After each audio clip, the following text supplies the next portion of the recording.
Selamat datang di X Undercover. Channel ini merupakan perbincangan antara Dr. Jaya dan Pak Franky yang bertujuan untuk edukasi serta menceritakan pengalaman Dr. Jaya sebagai ahli forensik dan patologi. Sekedar informasi terkait jadwal tayang X Undercover yang akan tayang setiap hari Senin, Rabu, dan Jumat. Maka dari itu, untuk mendukung channel ini agar selalu memberikan tayangan yang informatif dan edukatif, kalian bisa dukung kami dengan cara like, comment, subscribe, dan share. Dan selamat menonton! Kering, ya kan. Nah, udah terus hasilnya jenis yang karsinoma ya. Karsinoma yang ganas. Ya. Gitu kan dia bilang. Tapi ini harus di kultur apa namanya? Di patologi apa? Iya, di patologi diperiksa mikroskop. Iya, diperiksa mikroskop ada 16 macam dia bilang. Iya. 16 macam untuk nanti dipastikan jenisnya apa. Lalu kalau di kemo itu jenis apa? Iya, karena beda jenis, beda obat. Iya, gitu kan. Nah, apa yang dia bilang, terus saya tanya kan, secara ininya seperti apa. Itu juga memang walaupun di cryo, nanti dia ada namanya bahasa mereka pace. Ya, kali ini kita kedatangan lagi seorang tamu karena permintaan daripada komentator-komentator kita yang mau menghadirkan seorang yang pernah mengalami problem dengan kesehatan. Beliau ini dulu adalah bos saya nih. Ya, saya seorang salesman, jual komputer, dia udah manajer gitu kan. Sekarang dia udah jadi punya banyak usaha, saya cuma jadi supir akap. Kemarin Pak Irianto nih, kenalin dulu. Ya. Kemarin saya dapat borongan untuk bawa keluarga. Gitu. Jadi kan namanya supir akap, Dok. Dapat borongan ke Garut kemarin. Oh, oke. Ya, kebetulan yang saya borongin itu istri saya sama Pamela. Gitu. Ternak teri antara anak sama antara istri gitu. Iya. Nah, jadi perkenalkan dulu Irianto Kusuma Jaya, betul ya? Iya, betul. Kelahiran Jember ya? Iya. Wis. Apa masih? Oh, siapa? Gimana Pak Irianto ini sekarang bisnisnya apa aja nih?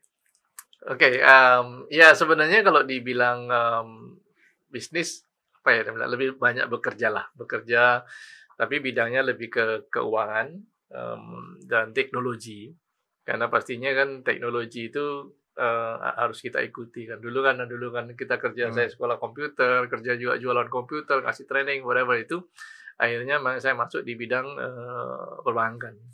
Nah, jadi karena bank perlu teknologi, sehingga disitulah saya banyak aktivitasnya di situ. Gitu. Nah, kalau dibilang ya masih aktif, masih sangat aktif. Gitu.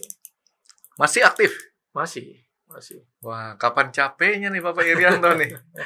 Kalau dibilang capek udah pasti capek, tapi dinikmati aja kan gitu kan. Gini, ini saya ada satu prinsip cara saya kerja. Mungkin dokternya udah tahu kan ya. Saya tuh kalau soal pekerjaan saya selalu percayakan sama yang namanya karyawan. Betul. Saya percaya semua sama karyawan. Kecuali ya, kayak kemarin ada borongan gitu, tarikan ya ke Garut bawa penumpangnya istri sama Pamela, itu jalan-jalan tuh harus kita jangan percaya sama karyawan.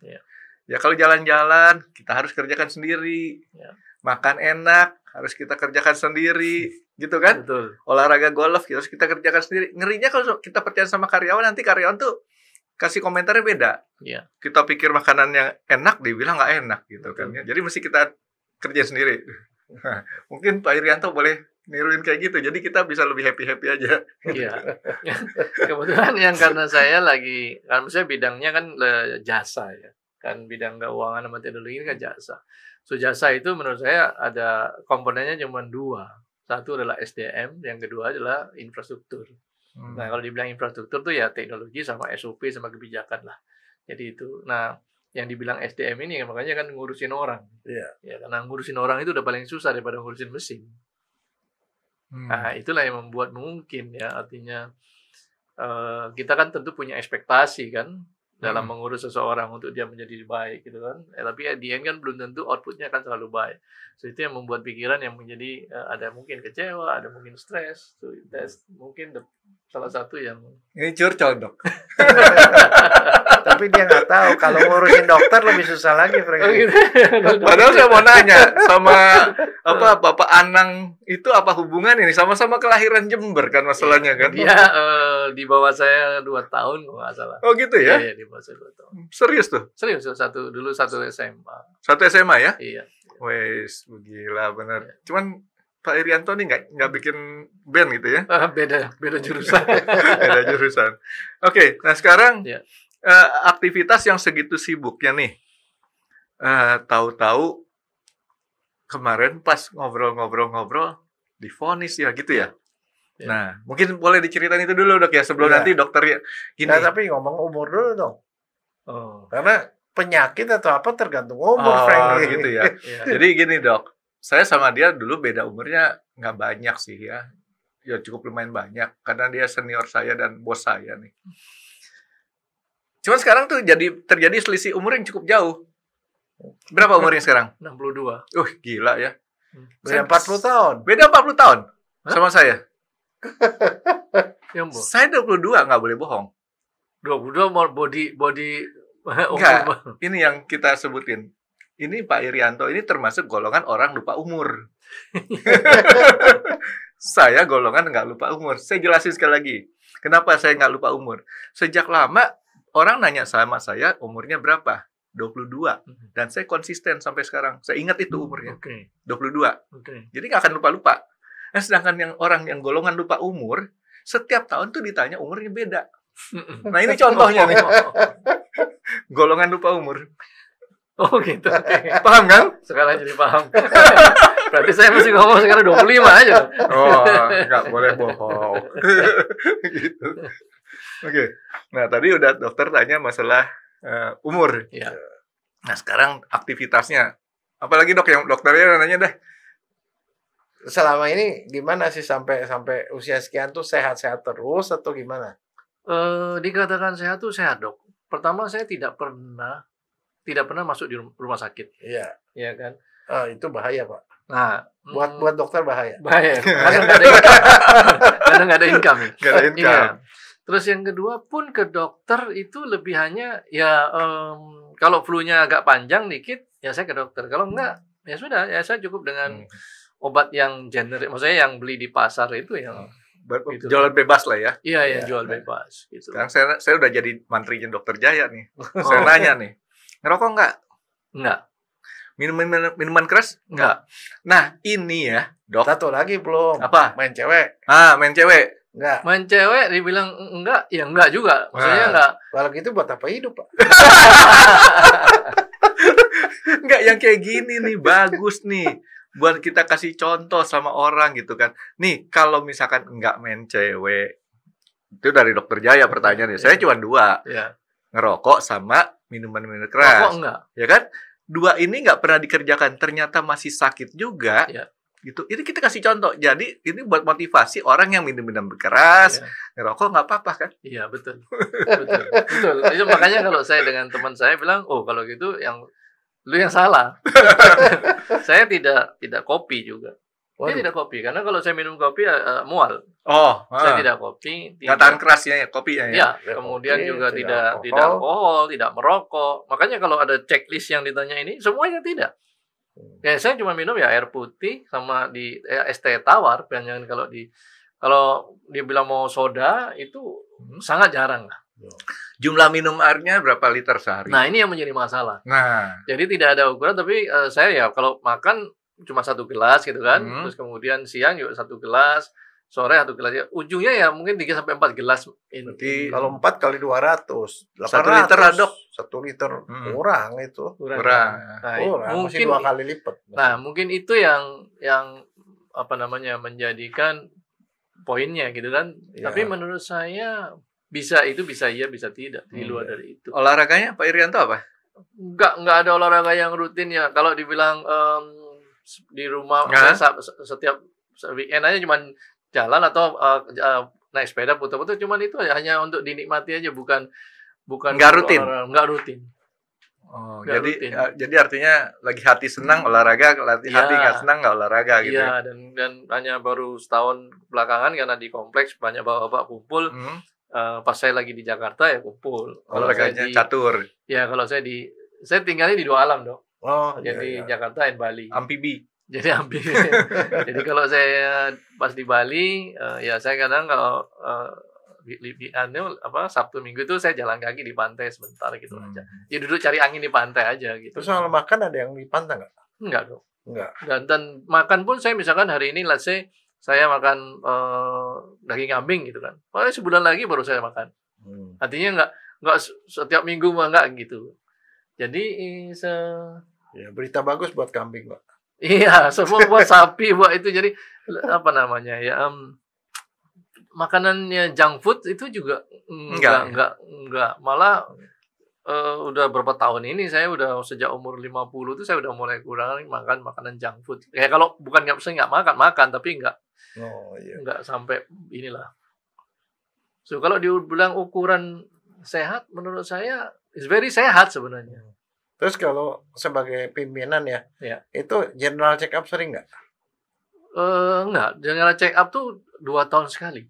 Yang dibilang sering itu enggak, tapi 2 tahun sekali saya check up, ya rutin kan cuma darah. Lihat normal. Terus 2 tahun nggak check up. Yang saya perhatikan belakangan adalah jantung. Karena saya pikir jalan udah mulai agak ngos-ngosan gitu ya kalau jalan ini. Nah, itu faktor U. Nah ini ada satu hal yang mungkin juga gini. Jadi pada saya udah mulai jalan itu, teman-teman bilang coba di rumah sakit di Serpong tuh ada cek ini apa namanya kalsium score. Oh iya. Ya kan. Dulu saya ke yang rumah sakit ini di Menteng 2 tahun lalu 0. Ya. Ya kan, bagus kan. Kemudian tahun kemarin saya periksa 15. Nah, saya pikir waduh ada tabungan berarti. Ada tabungan kan? Tolong jelasin dulu, Dok. Kalsium score itu apa sih? Itu tumpukan kalsium di pembuluh darah. Kalau Supaya orang nggak keras. mau tahu ini jantungnya oke apa enggak, ya ada kalsium score. Ada tumpukan kalsium di situ. Itu tabungan, Franky. Nah, sehingga katanya kalau lewat dari itu misalnya 50 segala macam itu gejala penyumbatannya lebih besar, betul kan Dok ya? Nah, karena jadi kaku itu Franky kan ada kaku. Iya. Nah, sehingga saya ke dokter yang Waluyo yang di Menteng, Abdi Waluyo, dan dicek dipakai EKG segala macam di USG ya gitu. Terjadi penebalan di dinding jantung. Karena tadi pertama ya karena tekanan darah yang saya nggak pernah ngecek ya. Dicek, tapi saya tuh tidak minum secara rutin. Artinya sejak jadi ada darah tinggi. Darah tingginya itu naik sewaktu umur 59, Dok. Iya. Selama itu cek selalu bagus. Naik dalam arti kata sampai berapa tuh? Kalau misalkan yang dibilang tinggi 140 sampai ke 95 gitu. Oh iya masih oke lah. Makanya untuk itu seumuran dia ya. Oke. Iya. Nah, saya nggak kalau saya pikir sudah 140 terus tinggi saya minum jadi turun dikit gitu. So dari situ kemudian dicek, ini karena ada tekanan tadi dan darahnya kental, dia bilang itu sehingga penebalan di dinding jantung. Karena itu jantungnya pompanya keras gitu, jadi dia membesar. Ototnya katanya membesar. Kayak ototnya gitu loh. Tapi kalau otot membesar bagus, kalau jantung nggak bagus, Franky. Betul, sehingga dia bilang rongganya itu menjadi lebih kecil. Sempit. Lebih sempit kan, sehingga darah bersihnya masuk di situ sedikit, penyalurannya menjadi berkurang. Nah, itu yang buat ngos-ngosan. Betul ya, Dok ya? Iya. Nah, akhirnya saya disuruh minum itu obat Concord ya. Ya, Concord suruh minum, kemudian suruh balik 1 bulan kemudian. Ya, terus diperiksa lagi, oke, udah normal. Balik tuh. Balik. Biasanya kan kita kalau sudah sama dokter balik lagi, kalau kita rasa udah baik kita nggak mau datang. Saya balik. Saya takut juga gitu kan. Jadi akhirnya oke, udah selesai, nggak ada masalah. Nah, jadi saya pikir ya udah sehat kan. Nah, kebetulan pada bulan Mei tanggal 5 itu saya besuk kakak saya yang kena cancer. Tapi ada yang lupa saya tanya nih. Tadi ngerokok udah enggak? Iya. Minum-minuman keras udah enggak? Ya. Tidur gimana? Tidur rutin. Tidur saya biasanya merem kan? Ya, saya mau gampangnya, karena saya gampang tidur. Oh, gampang tidur. Iya, jadi Pelor. misalkan jam 10 antara jam 10 jam 11 saya tidur, udah besoknya pagi jam 6 jam 7 bangunnya. Rutin tuh ya kayak Rutin, gitu ya. rutin. Nggak ada masalah terhadap kesulitan tidur. Enggak. Ini enak nih kalau pelor kayak gini, Dok. Iya, sama mungkin kalau kadang duduk siang gitu atau apa ya tidur sebentar drop udah ngorok bentar ya udah gitu. Jadi deep sleep-nya itu saya Gampang, ya? Deep sleep-nya gampang. Nah, itu kemudian ya tadi lanjut begitu saya jenguk kakak saya saya Cancernya apa tuh kakak? Kakak cancernya apa? pankreas. Oh, pankreas. Pankreas kena ke getah bening, kena ke liver. 3 itu. Akhirnya ya Mei itu ya, Mei kemudian baru meninggal Mei kemarin tanggal 23. Tanggal 25. Tahun ini? Ya, Mei bulan Mei. Sorry, turut ya. duka cita akhirnya. Soalnya kita nggak dapat info juga. Iya, nah jadi karena saya besuk, kemudian Di mana tuh? di Kuala Lumpur, dibawanya di Kuala Lumpur di Rumah Sakit Subang Jaya sana. Iya. Nah, ya gejalanya dia adalah karena kencing berdarah, kemudian ginjal yang dioperasikan ada batu. Tapi ternyata setelah operasi ginjal selesai kan dipasang stent tuh, Dok. Untuk supaya buang itunya cairan segala macam. Ternyata di punggung sampai pinggang dia tuh sakit sekali. Nah, selama udah keluar rumah sakit, keluar masuk, dia sakit aja, hanya cuma dikasih painkiller. Perhatiannya hanya kepada ginjal. Nah, ternyata setelah dicabut stand-nya masih sakit. Oke. Tapi boleh tanya nggak? Ya. Kenapa sih kok sampai harus diajak ke daerah negeri tetangga itu berobatnya? Emang di negeri kita nggak bagus? Iya, sebenarnya sekarang ini kan banyak sekali di teman-teman itu kan ngomong di Malaysia lebih murah, ya kan, lebih detail. Nah, itu kan yang dibicarakan sama teman-teman ini kan. Sehingga pada saat waktu itu kakak saya di Surabaya nggak selesai, kemudian ya setelah di scan ternyata cancer. Kakaknya laki perempuan ya? Perempuan. Cancer. Pankreas ya ketemu itu. Pankreas. Jadi 3 tempat, pankreas, liver dan getah bening ya. Akhirnya pasti ngomong kan, mana Malaysia, karena anaknya kebetulan pernah periksa yang di Malaysia. Biasanya kan ada paket medical rekreasi ke Penang, di medical Penang. tourism. Medical tourism. Sekarang kan di Penang itu kan. Nah, istri saya di rumah sama teman-temannya ngomongin udah ke Penang. Saya bilang ya saya ngapain, nggak apa-apa, saya sehat-sehat aja gitu kan. So karena kakak saya ke sana, saya bilang saya mau besuk, sekalian kita mau ke Penang setelah itu, gitu. Nah, tapi waktu saya sampai di KL udah berapa hari, 2-3 hari di sana, ngomong-ngomong ngapain ke Penang, udah aja sama aja periksa di rumah sakit ini. Subang Jaya tadi. Subang Jaya. Jadi iseng loh ya. Iseng. Nah, jadi mulainya situ sebenarnya iseng, terus kemudian apa? Jantung dah. Gitu. Karena kan sudah di sini kan periksa jantung normal. Ini ke Subang Jaya yang pakai paspor, Dok. Saya kemarin tarikan bawa penumpang ke Subang tapi nggak pakai paspor. So jadi itu yang saya ke sana, kemudian cek jantung kan, oke jantung normal. Nah, terus dokternya nanya kan, mau apa lagi? Apa ya saya bilang ya? Coba deh prostat. Saya bilang begitu kan. Karena kan di usia-usia gitu kan mesti cek prostat nih. Nah, ke dokter urologi, dicek, kan dimasukkan dari melalui anus itu, ada pembengkakan tapi dikit nih, nggak apa-apa. Normal kan. Udah usia. Nah, udah usia. Coba USG. Itu dia. Nah, udah saya ke USG. Dokternya kan suruh yang habis itu suruh minum banyak, kemudian ya kan nggak boleh kencing, mesti ditahan. Ya waktu itu nggak apa-apa nih pankreas prostatnya oke. Ya. Dia iseng dia naik nih. Padahal kan saya bilang prostat. Tapi dia naik ke atas. Dia barangkali takut prostatnya naik ke atas. Wah, ada gitu ya. Bukan dok. Bukan itu dok. Dia nyari yang di sini nggak dapat duit, sini nggak dapat. Nyari terus ke atas gitu. Jadi dia ke atas, dia bilang there is something wrong in your left kidney, dia bilang gitu kan. Left kidney ya? Iya. Nah saya bilang oh ya di ginjal saya itu ada kista dari dulu dari lahir. Iya. Iya kan? Krista bawaan itu. Nah, terus dia bilang, no ini ada kistanya tetap ada, tapi ini sebelahnya kista, depannya. Oh, beda nomor rumah tuh ya. Nah, beda, jadi seberangannya Nah. gitu lah. Saya bilang, apa hitam itu? Dia bilang, warnanya hitam, ukurannya cukup besar. Saya bilang, oh, apa? Ya saya pede aja kan. Ini nih ke dokter urologi, kemudian coba diskusi dan minta di CT scan. Gitu kan. Nah, saya ke dokter urologi bawa USG-nya kan. Nah, dia kan pakai komputer kan dicek. Oh ya ini. Ya, Gitu. terus. Ya, oke. Terus dia bilang, oke, cek USG. Itu. Ya udah saya ke USG. Tengok hasilnya besok.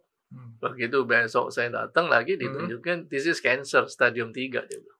Tapi Karena sudah 6 cm. sejauh ini sebelum itu divonis ada kansernya, apa yang dirasain sama Pak Irianto? Nggak ada. Sama sekali nggak ada. Nggak ada. Kencing aman Nah, gitu ya. kayak gitu biasa. Malah sampai ke KL saya makan segala macam. Oh. Keliling Tahu nggak segala kenapa? Nggak tahu, Dok. Karena Tuhan kasih kita ginjal 2. Oh. macam. Karena fungsi ganjal itu adalah organ yang sangat penting, sama seperti paru dikasihnya 2. Supaya kalau in case satunya rusak, kamu masih tetap bisa hidup, Rengki. Oh, nggak kayak motor Yamaha. Zaman dulu ada motor Yamaha namanya Twin. LS2. Ya, Twin LS2 kan. Iya. Jadi kalau satu karburatornya, satu pistonnya tuh macet atau karburator itu pincang, jalannya nggak enak. Iya, berbet. Ternyata Manusia manusia nggak gitu ya. Sama satu lagi, waktu itu kita pernah ngomong liver, Frankie. Liver itu 1.500. Kalau saya 80%-nya rusak pun kita masih normal. Tidak tahu. Tidak tahu gitu ya. Nah, gitu. Jadi nggak gitu. Satu-satunya kalau ginjal gejalanya itu cuma satu. Tensinya naik. Oh. Sebenarnya mestinya kamu tensi 120 kali kayaknya. Iya. Tapi 140 itu sebenarnya buat kamu udah cukup berat. Makanya jantungnya mau ngepal lebih berat. Nah, itu yang bikin kayak itu. Tapi itu adalah gejala awal dari sebenarnya ginjal tadi. Ya. Oh. Something yang kita nggak pernah duga karena kan selama ini kan kelihatannya sehat itu. Ya. Iya. Tapi saya mau nanya nih, sorry ya, Iya. ini sebelum ini. Flashback, orang tua masih ada Ayah nggak ada. Ayah meninggal 88 tahun umurnya. karena Tua. oke, ibu Ada. 85 sekarang. nggak ada sakit apa-apa. Enggak. Keluarga ibu, keluarga ayah ada yang kanker nggak? Kalau yang namanya ibu dari keponakan, maksudnya dari keponakannya itu ada yang memang meninggal karena kanker paru-paru gitu. Karena mereka kan asal Jember kan. Oke. Dari kecil udah merokok. Oh, Jember tuh perokok ya. Tembakau. Oke. Dari keluarga Dia bapak? produsen tembakonya, Tembakau. bukan pabrik rokok ya di sana ya, yang ngetopnya ya. Tembakau yang diekspor ke Bremen. Sama hasil bumi ya. Iya, tapi kebanyakan tembakau. Saya waktu SMA kalau liburan tuh saya jual tembakau. Beli dari petani, saya jual itu. Tapi saya nggak ngerokok karena saya tahu baunya segala nggak enak. Dari keluarga ayah ada yang kanker nggak? Cancer nggak? Enggak. Ya, tembakau tuh baunya enak. Cuman diisepnya nggak enak. Pahit. Emang bukan buat dihisap itu. Iya, Dibakar. dibakar, Iya. cuman buat disebul-sebul doang tuh. Kalau cerutu begitu. Iya kan? Kalau rokok kan dihisap masuk. Ah. Kalau cerutu enggak. Iya, betul. Cerutu kan cuman Terus dikumur aja, buat kumur gaya, dia gaya. buang. Iya, iya. So itu kalau dibilang keturunan, Jadi dari keluarga itu cuma kakak itu doang yang Iya. pertama kali ya. iya. Kenapa saya nanya, Frankie? nah karena dokter, saya bukan dokter. Bukan. Waktu itu saya udah pernah ajarin kamu nggak lulus kali ini, Frankie. Nih ya kan saya kasih tahu nih. Penyakit atau minta- apa itu fenotip namanya. Yang keluar Hmm. gejala itu fenotip itu penyakit. Iya. Terjadi gara-gara F sama dengan G ditambah L. Oke. Genetik ditambah lingkungan. Nah, jadi kalau ada suatu misalnya kanker, pasti kebanyakan tuh ada genetiknya, ada gennya, ada DNA-nya, oke. turunan. Tapi ditambah lingkungan. Misalnya kalau saya punya gen kanker paru, saya merokok jadi kanker. Oh. Tapi kalau saya nggak punya gen, saya merokok nggak Nggak masalah. nggak bakal kena paru gitu. Gantian sekarang saya mau nanya sama dokter. Tahu nggak dok kenapa saya bilang saya nggak tahu? Kenapa? Karena kalau saya bilang saya tahu, ntar saya cepet-cepet lulus dok. Nggak ada podcast ini lagi. Jadi nggak perlu dokter Jaya lagi karena sudah bisa menjelaskan. Saya nggak mau cepet-cepet lulus dok. Nggak, tapi itu saya tanya. Jadi gini, kadang-kadang itu kalau di dalam kedokteran itu ada hal yang baru. Dulu disangka Ya. kanker itu misalnya ngerokok. bikin kanker payudara lo ngerokok sih gitu loh. Iya. Tapi belakangan itu mereka pernah memetakan seluruh gen manusia, namanya Human Genome Project. Jadi seluruh DNA manusia diperiksa, ternyata segala macam penyakit ternyata ada DNA-nya, Frankie.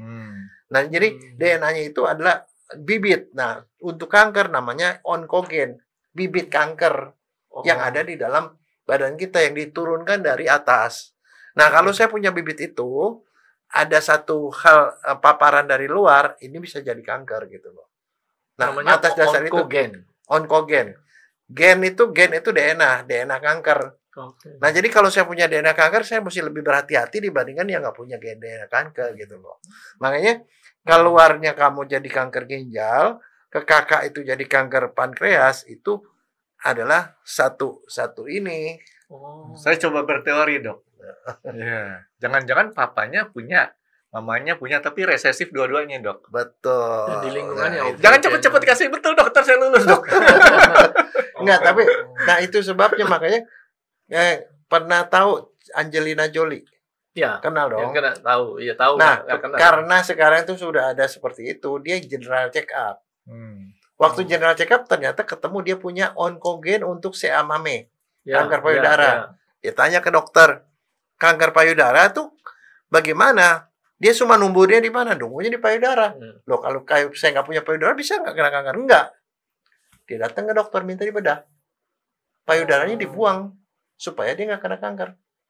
Oh, bukan berarti dia. Jadi dia nggak kena kanker. Nah, habis begitu dokter yang operasi diprotes sama dokter lain. Lah, kamu operasi dasarnya apa? Iya. Kalau kanker kamu buang nggak mau? Bener. Iya, betul. Tapi kini belum ada kanker. Ya, tapi dia yang minta, dia bilang. Nah, itu namanya itu udah preventive medicine. Jadi sudah ada kanker gitu. Sama sekarang saya contoh saya ini perokok nih. Saya mau rokok nih. Saya pergi periksa onkogen. Oh, ternyata saya punya onkogen kayak saya paru. Iya. Kalau gitu saya nggak bakal nyentuh rokok. Dan saya juga nggak mau deket-deket temen yang perokok. Karena saya akan jadi kanker kan karena walaupun saya nggak ngerokok gitu lah. Makanya tadi disebut dengan lingkungan. Ya. Oke. Jadi kayak gitulah Jadi kira-kira. paham. Ini supaya Ya. Bapak Irianto nggak stres, saya mau cerita masalah salah operasi ini. Kan ada seorang perempuan didiagnosa katanya sakit kanker payudara. Harus dioperasi. Habis dioperasi, si dokternya tuh tanya, sorry nih, kamu dikasih mau dua berita baik atau berita buruk. Oke. Oh, karena dia mau tahu, berita buruk aja deh, dia bilang ya. Berita buruk aja, terus dikasih tahu. Berita baiknya dulu. Berita baiknya, dia bilang, payudara kamu yang sebelah kanan sudah saya angkat, berhasil, selesai. Lega gitu kan. Dok, berita buruknya apa? Berita buruknya ternyata yang sakit kankernya tuh payudara yang kiri. Lah. Nah, jadi gitu. Itu kabar baik dan kabar buruk katanya. Ya. Nggak jelas kan? Ya, nggak jelas ya. Jadi akhirnya gimana tuh? Itu dua-dua kabar baik atau dua-dua kabar buruk? Ya kabar buruk kalau sebetulnya. Nah, makanya ini, tapi kita nggak mau nakut-nakutin sama Pak Irianto lah ya. Nggak, tapi sebenarnya gini, kan itu nggak sesuatu yang nggak diharapkan, sebenarnya sehat kan ya. Begitu tahu berita itu, apa yang ada di dalam pikiran Pak Irwanto? Yang pertama saya nggak percaya. Nggak percaya. Biasa itu. Biasa kan nggak percaya. Deny. Iya, melihat dari hasil CT, ya itu hasil. Ya. Ada penyangkalan dalam diri sendiri ya. Terus kakak saya kena cancer. Pada saat itu saya ya kaget dan down. Nggak, tapi itu udah gede loh. Iya. Ada penurunan berat badan nggak sebelumnya? Enggak. Makanya waktu di checklist itu penurunan berat semuanya enggak. Jadi nasihatnya apa, Frankie? Jangan check up. Nah, itu teman-teman aja takut check up ya. Iya. Tapi kan kalau nggak check up, mungkin dalam waktu yang singkat ini udah spreading kemana-mana. Tapi udah stadium 3 ya. Udah 3, karena 6 cm dari ukuran kan ada yang T berapa itu kan. Nah, itu sudah 6 cm. Sudah 2/3 daripada ginjal. Iya kan. Nah, terus dijelaskan bentuknya itu ginjal itu kan ada dindingnya katanya, Dok. Nah, dia sudah keluar dari dindingnya. Oh, iya. Nah, sudah dorong dindingnya, kemudian bentuknya itu nggak beraturan, lalu di luar dindingnya ada fatnya. Ya, dia sudah mulai sedikit dorong fatnya, tapi belum sampai keluar sekali gitu. So ini yang analisa dokter yang di apa namanya di KL tadi gitu kan. Nah, tapi karena kakak Ingat saya nggak dokternya namanya siapa? Lupa, ada dokter siapa gitu. Tahu nggak Frankie kenapa dia tahu itu kankernya ganas? Ganas nggak? Iya, dia bilang ganas. Dia bilang ganas. Kenapa dok? Karena kalau dia yang nggak ganas itu dia nggak lewat kapsulnya, ada kapsulnya. Nah, Tapi kalau dia udah melebar keluar itu ganas, apalagi udah bentuknya kayak kol. Betul, Itu ganas. Jadi walaupun belum diperiksa mikroskop, dia udah bisa menduga itu ganas. pakai USG aja cukup. Enggak, bukan, itu CT MRI, scan. CT scan. Oh. CT scan. So akhirnya saya pikir apa ini ya, saya bilang ya antara percaya dengan tidak percaya. Saya bilang saya pulang Jakarta, Tapi saya lebih banyak nggak percayanya apa lebih banyak takutnya? takutnya Takut. takut. Tapi akhirnya saya mendengar juga dari cerita teman bahwa kalau kita semakin takut, kita punya pemikiran semua badan menjadi drop. Nah, kalau menjadi drop, kita mungkin hormon-hormon di sini menjadi turun, sehingga ini makin kenceng dianya gitu. Itu yang saya pikir biologik ya. Akhirnya saya pikir ini enggak lah, harus stay aja, sebenarnya nggak ada apa-apa. Sampai saya tanya gini, dok, itu kan ada salurannya masuk ke ginjal. Iya. Nah, saya bilang apakah salurannya ini rusak? Enggak. Enggak, karena dia di masa ginjal. Iya. Salurannya di tengah. Nah, salurannya di tengah kan. Jadi saya sampai tanya gini, dok, ini, waktu di KL, ginjal saya ini berfungsi nggak? Fungsi. Dia bilang berfungsi. Ya, yang lainnya mau berfungsi udah gitu salurannya kan di tengah, bukan di masanya, itu di masanya. Iya, jadi dia bilang berfungsi. Nah, karena dia mungkin berfungsi, waktu saya tes yang dibilang darah kreatinnya normal. Jadi waktu periksa kencing juga kencing normal. Normal. Ya. Jadi semua normal kan. Akhirnya saya bilang, udah saya pulang Jakarta. Saya ke tadi kan mungkin kan ke onkologi kan, onkogen kan. Saya ke dokter onkologi yang di Rumah Sakit Eka. Yang di BSD karena dekat rumah kan. Iya. Dengan saya bawa hasil, ya dia bilang, iya ini cancer. Apa dok? Angkat. Nah, berarti dua dokter nih udah ya kan, angkat. Makin cekot-cekotan tuh hati ya. Angkat nih kan gimana ya, saya nggak apa-apa kan gitu kan. Terus nggak percaya, saya bilang saya ke Rumah Sakit Pondok Indah. Teman bilang coba ke Rumah Sakit Pondok Indah, ya kan, RSPI itu Pondok Indah. Saya ke sana ke dokter onkologi lagi, dia lihatin lagi. Iya nih Pak Irianto, ini bisa harus angkat nih. Itu kan, wah udah 3 nih.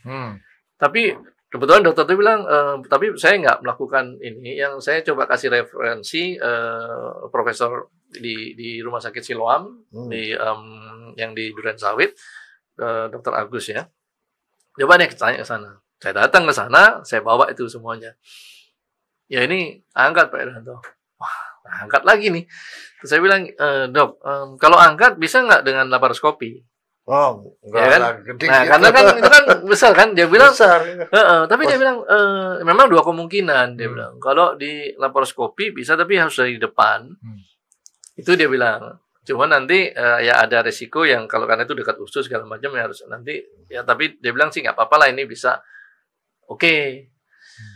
Saya bilang saya coba pikir dah dok, saya bilang gitu. Sambil Pak Irianto mikir, dokter Jaya sebutin laparoskopi itu apaan. Nah, sekarang gini. Ginjal itu, Frankie ya, di depan nih perut nih, ada usus, usus besar, usus halus, di atas ada liver, ginjal itu nempel di tulang belakang, Frankie, di iga belakang. Jadi kalau dari belakang nggak mungkin, karena harus potong tulang, makanya harus di depan. Tapi kalau dari depan, yang kena itu adalah usus-usus, jadi ususnya harus disingkirin, ginjalnya tuh paling belakang. Nah itu lebih susah, susah operasinya, iya. Tapi hanya kemungkinan dari depan. Nah, kalau laparoskopi itu adalah operasinya nggak dibuka perutnya, cuma dikasih bolong-bolong, dimasukin selang, jadi lewat komputer segala macam dipotong gitu loh. Jadi nggak dibuka, isinya dari lubang, dikasih selang, digunting dan segala macam gitu loh. Itu lebih ribet, lebih dia susah. Pakai TV dia. Pakai TV. Begitu salah potong, usus. Nah iya, tapi kalau kebuka kan buat dokter lebih enak, maksudnya tinggal disingkirin, nah gitu loh. Kemungkinan kecelakaannya juga lebih ini. Lebih kecil. Tapi operasinya gede. Ya, dan lebih lama penyembuhannya. Nah, jadi sembuhnya lama. Tapi kalau laparoskopi kan cuma lubang-lubang kecil doang, 3 biji biasanya. Nah, Dok, sebelum ini, saya tuh agak penasaran dengan terjadinya kanker tersebut, Dok. Ada bisa kanker ada di ginjal. Itu pengaruhnya dari apa sih sebabnya, Dok? Ya yang jelas ada gen, pastinya ada gen. onkogen. Nah, yang satunya yang lain-lain itu ada macam-macam, Franky. Banyak hal yang bisa bikin dia jadi kanker. Nah, sekarang kanker itu apa? Kanker tumor yang ganas.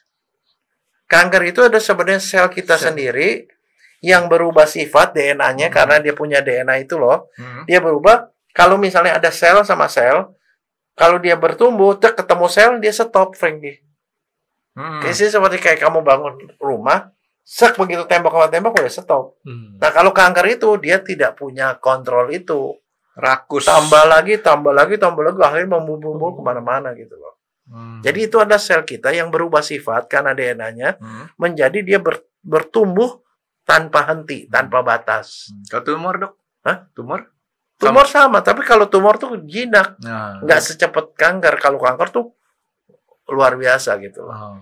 Bedanya cuma kalau tumor itu ada tumor ganas sama tumor jinak. Tumor jinak itu dia membesar tapi dia cuma ya udah gitu, nggak lewat lagi gitu. Kalau kanker ganas tuh terus numbuh terus.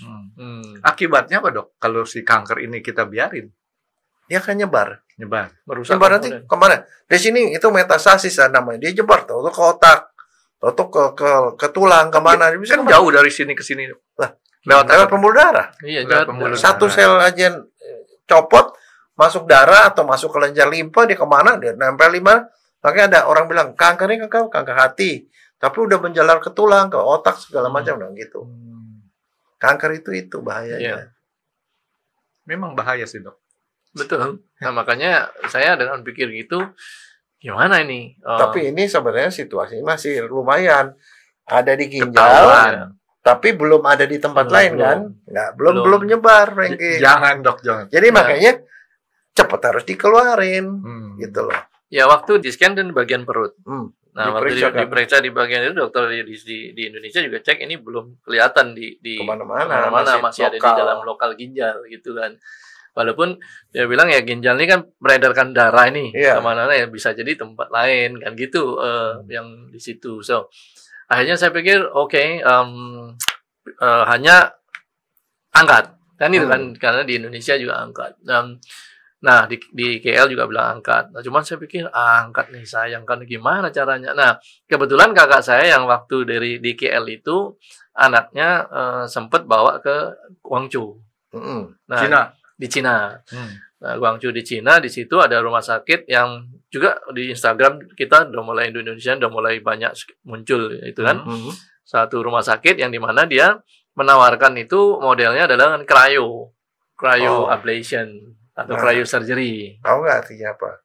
Sel kankernya ini dikasih probe logam, ditusuk sampai ke tengah, didinginin, dibekuin. Kalau beku kan selnya mati. Ya. Jadi kankernya mengecil. Cryo namanya. Cryo. Nah itu dibekukan. Freeze, di model freeze. Ada juga setelah di freeze itu dipanaskan, Dok. Ya. Supaya dia jadi mencair. Nanti saya bisa ceritain apa yang saya alami yang di sana dengan ini di Cina nih ceritanya. Ceritanya. So, karena ada informasi itu saya pikir saya coba deh. Ya, itu resikonya lebih kecil, Franky. Jadi nggak dihancurin ginjalnya, nggak dikeluarin. Pak Irianto di sana ngomong pakai bahasa apa? Oh, sudah ada penerjemah segala macam bahasa Indonesia. Orang Cinanya belajar bahasa Indonesia sudah. Oh, gitu ya. Iya. So, dan mereka sudah services industry ya. Jadi saya tinggal waktu di sini saya daftar. Di sini kebetulan ada agennya. Kemudian saya daftar. Di kota apa tuh? Di Jakarta kan? Enggak, itu ini. Di Guangzhou. So di sini kemudian saya ditelepon agennya yang di sini, kemudian diminta data-datanya, saya kirimkan, lalu saya zoom dengan dokter yang di China sana.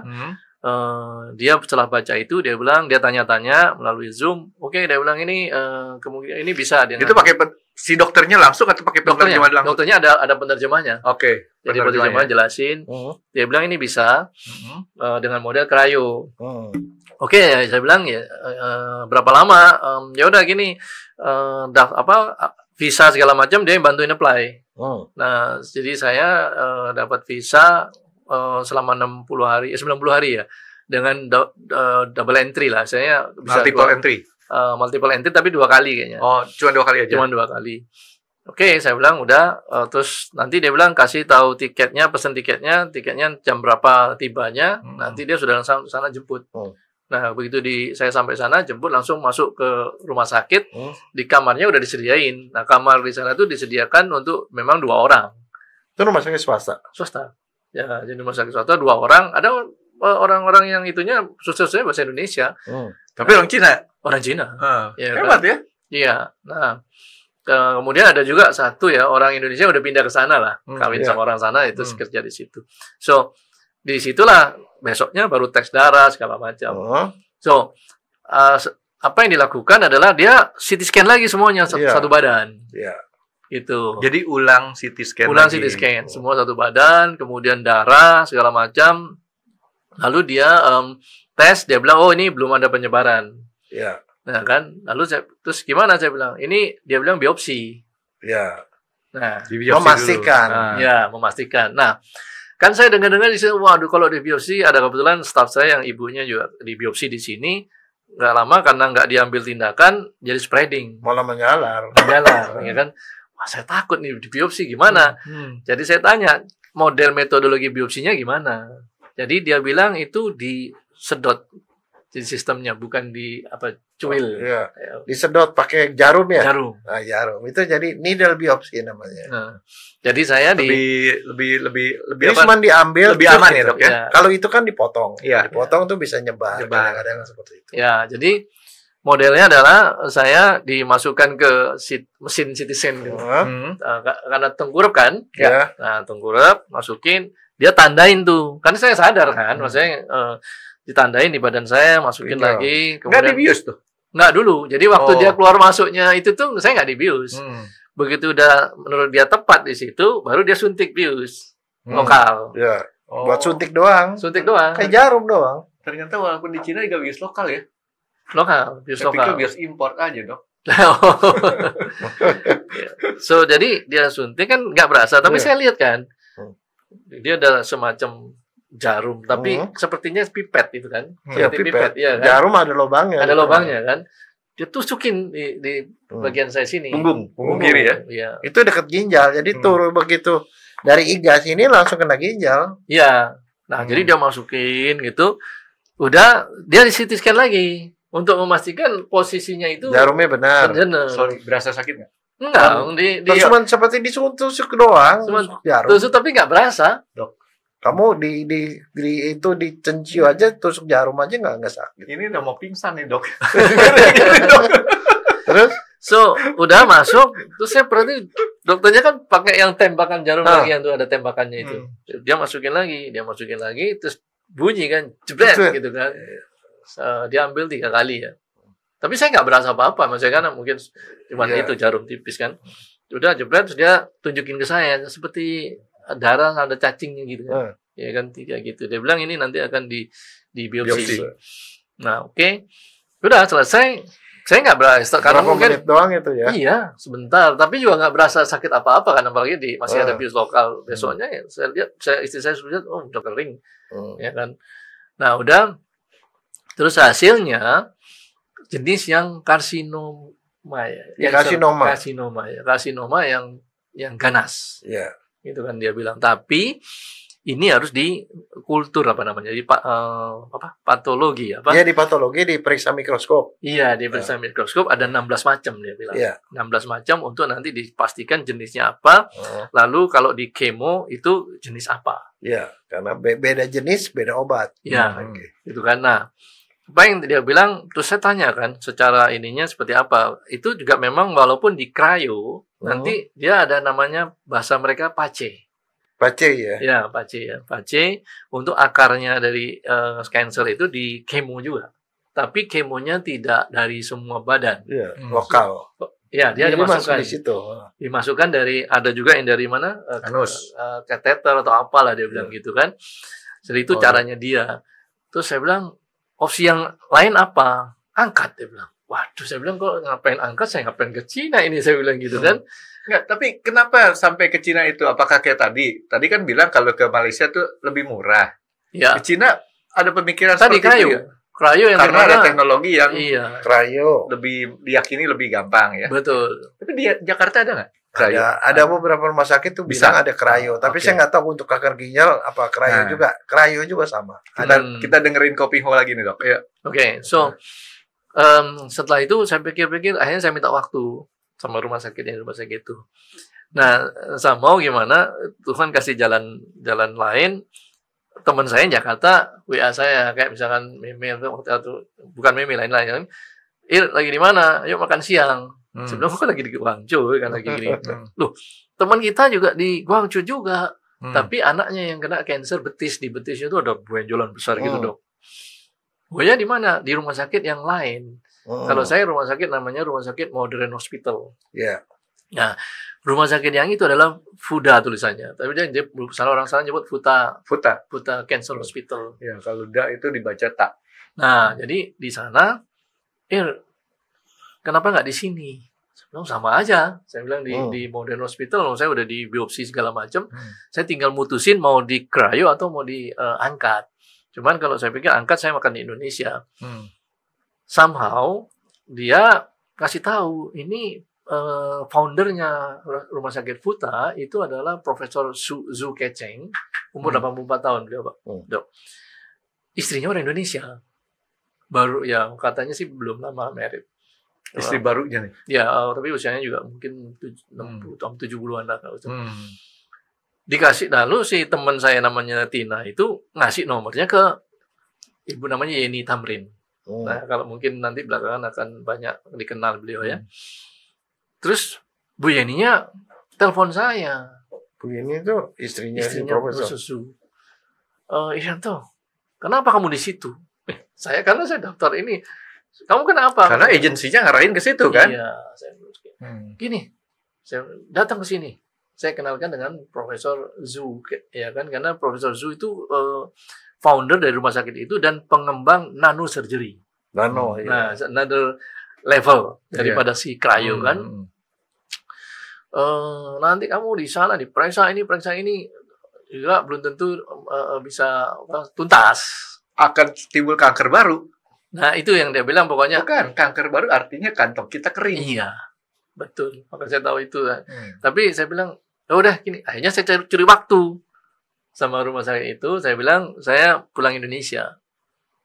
Itu. Padahal saya ke toko sebelah. Jadi kemudian saya kunjungin, ketemu sama Profesor Zhu-nya. Kan waktu beliau kan memang sangat padat kan, waktu itu presiden. Tapi waktu pindah gitu di segala berkas dikasih ya? Bawa dulu, enggak, ya dari yang saya bawa berkasnya yang dari KL, yang hasil biopsi belum keluar nih yang dari rumah sakit itu. Iya. Dari hasil KL, sampai itu saya bawa, saya tunjukin. Tapi yang hasil di rumah sakit itu kan ada periksa lab segala macam. Ada, nah itu bawa. Saya bawa. Oke. Nah, saya bawa, dibaca sama dia, langsung terus dia keluarin buku ini nano surgery yang dia bikin, penjelasan dia guru besar juga. Terus dia jelasnya sama saya nano surgery gini-gini, cryo surgery gini-gini. Terus saya bilang menurut apa kalau saya apa? Dia bilang ini sebenarnya cukup dengan cryo. Dia bilang gitu. Dia pastikan cukup dengan cryo. Tapi nanti akan ada dokter-dokter yang mereka sistemnya tim. Jadi bukan individu. Nanti akan semua diperiksa, nanti akan diputuskan apa yang terbaik. Gitu. Saya pikir, udah ini dia sih yakin ini ya, udah senior gitu ya. Dia bilang, oke, ya udah dah, saya pindah. Gitu. Nah, waktu itu apa yang ditangkap tuh bedanya yang cryo dan nano? Kalau yang nano dia dengan jarum yang lebih tipis, ya kan, dan ada teknologi yang lebih maju sehingga dia bilang apa istilahnya lebih cepat proses pendinginannya. Nano itu 10⁻⁹. Ya. Jadi lebih halus. Gitu. Mili, mikro, nano. Nah, akhirnya ya udah saya pindah, diurus segala macam, jemput. Diperiksa lagi darah, tapi hal yang tadi CT scan semua itu yang itu udah nggak lagi. Terus kemudian saya di USG USG, kemudian di EKG segala macam, tekanan darah dikontrol terus, dicek, ya kan, bagus. Terus dokternya baca itu semua. Nah, pas berapa hari ketiga ya, datang tuh dokter. Ada 4 atau 5 dokter yang udah senior juga, ada yang muda juga. Dan ada yang satu, ada penerjemah orang Indonesia, ada satu juga yang orang penerjemahnya orang Cina, bahasa Indonesia, karena belajar bahasa Indonesia di Indonesia, dia menerjemahkan. Dia bilang, oke, ini bisa, jadi dengan cryo. Cuma proses itu agak lama, karena ukurannya sudah besar. Ya kan, kalau cuma misalkan 3 cm, itu mereka pasti udah ambil cryo. Nah, kalau itu dengan sudah 6 cm, itu akan beberapa kemungkinan berapa kali. Gitu kan? Nah, problemnya kalau di berapa kali itu berarti kan mesti lama. Gitu kan? Kira-kira gimana? Nah, saya bilang kalau lama lagi, opsi yang lain apa? Nano. Gitu. Nano, tapi nano dia bilang biayanya jauh lebih mahal. Masih 3 atau 4 kali kalau salah. Range-nya di angka berapa, Pak Irianto? Kemarin habis Kalau dengan kalau dengan cryo itu di angka berapa, nano di angka berapa? kalau di cryo diperkirakan kemarin itu sekitar 250 sampai 300 juta. Satu wuling lah ya. Ya, itu mobil Wuling gitu kan. IV ya. Nah, Kalau nano? nano 3-4 kali katanya. 3-4 kali itu sudah jadi 700 lebih, 750 Ya. lebih. ionic gitu. Nah, terus saya bilang, aduh lama. Ada alternatif lain nggak gitu? Saya tanya begitu kan. Akhirnya mereka berunding lagi. Terus datang dokternya sekian lama lagi. Terus dia bilang gini, kalau diangkat siap nggak? Balik lagi ke situ. Saya bilang gini deh, saya sekarang justru minta advice, ya kan? Apa yang terbaik buat saya? Kan pasti saya sebagai pasien bingung ini. Terus dia bilang, iya itu udah biasa katanya. Kalau ada pasien gitu pasti bingung. Kalau diangkat lebih murah. Hampir mirip-mirip, lebih murah dikit lah dia bilang. Sebenarnya yang lebih murah lagi, Pak Irianto. Apa itu? Dioperasi tanpa bius. Jadi? Ya asal berani kuat teriak aja. Oh, iya. Modalnya suara karet ya. Akhirnya saya bilang, loh, terus dia bilang gini, kalau lihat dari kondisi pasien, itu you fit, ya kan? Masih sanggup lah ya. Ini dia bilang lebih baik sih, akhirnya dia bilang, dari sekian banyak dokter saya bilang gitu, berapa orang yang cryo dan berapa orang yang angkat lagi. berdiskusi di situ dong. Nah, oke, jadi bilang gini, kalau kita bilang diangkat dia bilang, karena apa? Belum terjadi penyebaran, ya kan? Justru kalau di cryo kemudian nanti cairannya segala macam, ada kemungkinan juga nanti bisa menyebar, gitu kan? Kalau diangkat lebih cepat, gitu kan? Kemudian yang berikutnya tadi ini karena belum ada penyebaran di mana-mana. Dia bisa potong bersih. Iya. Oke, saya bilang, wah ya udah, berarti decision-nya dalam angkat. Gitu kan? Iya. Lalu gimana? Kalau diangkat, saya bilang saya pulang Indonesia. Karena di Indonesia bisa angkat. Gitu kan? Oh ya udah, berarti itu keputusannya dia pulang ya. Ya saya bilang pulang. Nah, setelah itu mereka tim ini kan memang harus lapor ke Profesor Zhu-nya. Ya kan? Mereka lapor bahwa pasien ini akan pulang gitu kan. Nah, kebetulan Profesor lagi di Medan, ada conference apa sama Ibu Yeni tadi. Profesor ngomong sama Bu Yeni, teleponin ini si Irianto, ngapain mesti pulang? Nanti pulang waktu gini-gini lagi lama. Ya kan? Kasih diskon deh. Nah, enggak, jadi dia bilang gini, coba kasih tahu dia bahwa saya akan telepon Profesor siapa namanya, dia yang setiap hari di Guangzhou itu operasi ginjal. Setiap hari katanya. Ya, kita tahu masyarakat di Cina kan banyak. Tiap hari dia keliatin ginjal orang dibukain gitu ya. Karena di masyarakat sana banyak. Ya kan, puluhan juta kan, dan itu rumah sakit umumnya namanya Sun Yat-sen. Gitu kan. Kita kan cariin the best dokter yang bisa itu, dia bilang. Nah, dia telepon gitu, saya bilang, ya tapi saya pikir Bu Yeni ini kan nanti biaya mahal. Oh, ya nggak usah pikir biaya, dia bilang. Itu kita kalau memang ada masalah dari sisi keuangan, kita ada foundation. Nah, itu Ibu Yeni punya itu. Karena beberapa negara ternyata pimpinan negara ke sana dan berhasil dan nyumbang. Sepertinya gitu kan. So, Tapi saya bilang, coba saya pikir lagi. Tapi saya ngomong sama istri, gimana nih? Udahlah di sini daripada nanti bolak-balik lagi nih, kayak kan. Akhirnya, ya udah kita panggil. Ya udah dipanggilin tuh dokternya. Dipanggil untuk janjian untuk lihat saya dulu nih. Iya. Nah, dokternya datang. Calon korban nih. Kalau korbannya dia datang karena saya di sana tuh harusnya pakai piyama yang rumah sakit, dok. Tapi kan saya nggak mau. Saya bilang saya nggak sakit gitu kan. Saya pakai celana pendek. Lalu dia masuk, dia bilang yang sakit yang mana ini, dia bilang gitu kan. Terus saya bilang saya yang sakit. Terus dia ketuk-ketuk, dia bilang, iya saya udah baca kamu punya ininya, recordnya segala macam.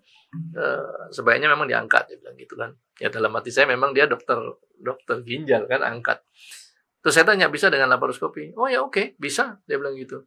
Berapa lama? 2 hours, dia bilang. 2 jam. Wih, nggak lama itu. juga nih orang. Iya kan. Usianya sih belum, mungkin nggak sampai 50 kali. Tapi udah profesor lah. Oke, saya bilang gitu. Terus kapan? Ini waktu saya sangat terbatas karena sudah ada jadwal yang padat.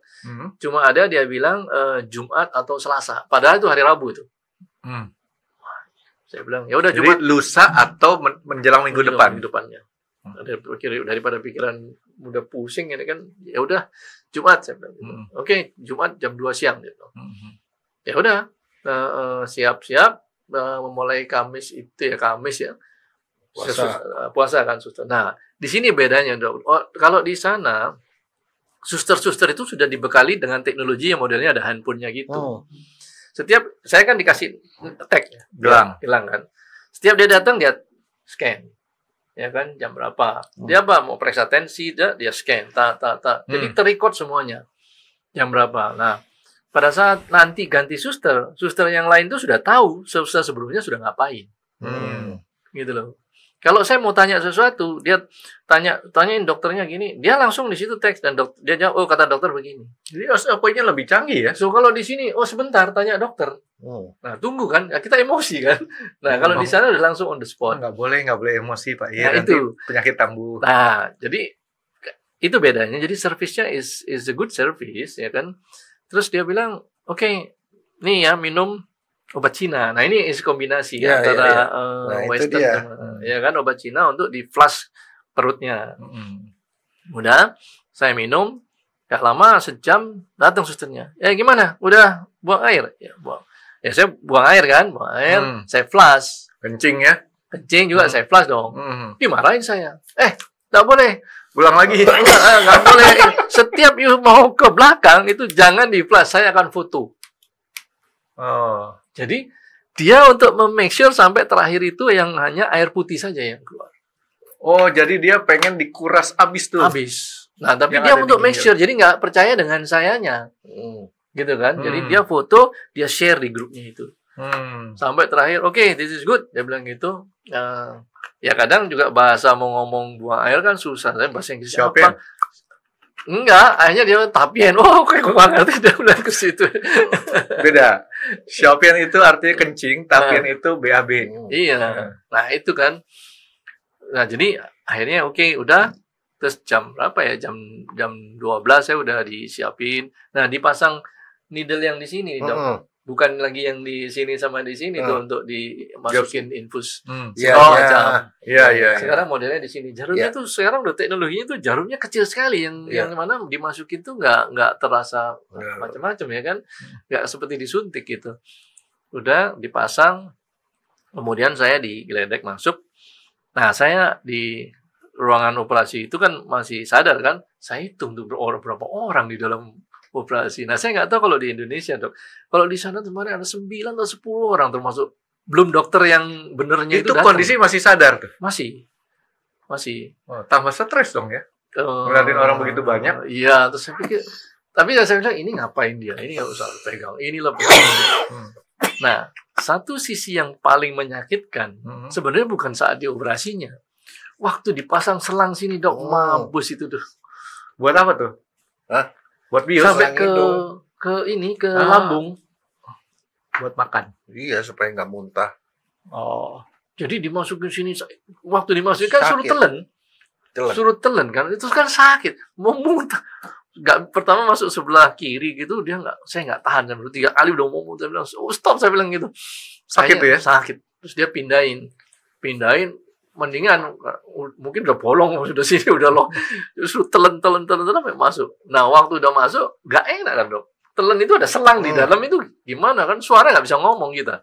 Oh iya, kalau salah itu bisa rusak pita suara juga tuh ya? Iya, itu saya nggak bisa bicara waktu setelah dia cabut pun nggak bisa bicara 2 hari lah, maksudnya susah gitu. Nah di situ kemudian udah digledek masuk. Nah karena saya waktu itu ngitung ini, oh ya lama-lama saya hilang udah. Ya kan, jadi kasih tahu ini di anestesi gitu kan. Ya udah. Dok, kalau di anestesi dulu dimasukin selang boleh nggak dok? Nggak boleh. Nggak boleh katanya. Sinelan. Oh, jadi takut masuk katanya di saluran pernafasan ya. Iya. Itu. Nah, tapi kenapa nggak lewat sini aja ya? Lewat mulut, mesti lewat hidung. Persilangan apa ini? Oh, gitu. Ya, jadi dimasukin dari hidung terus gitu kan. Nah, di kateter juga kan, di untuk saluran kencing gitu kan. Tapi waktu kateter itu sudah di anestesi, jadi nggak berasa. Yang berasa pas saat dicabut itu mampus itu, bisa dibayangin selang itu masuk. Sakit kedua kali itu ya? Iya, itu sakit kedua kali. So, ya betul. Jadi jam 2 dia operasi, jam 2 dia operasi, jam 4 saya selesai. Jam 4:04 kata istri saya dokternya udah keluar gitu kan. Terus dia foto ginjalnya, dia foto, terus dia belek itu kan, ada fotonya, dia belek, terus dia terus dia biopsi lagi.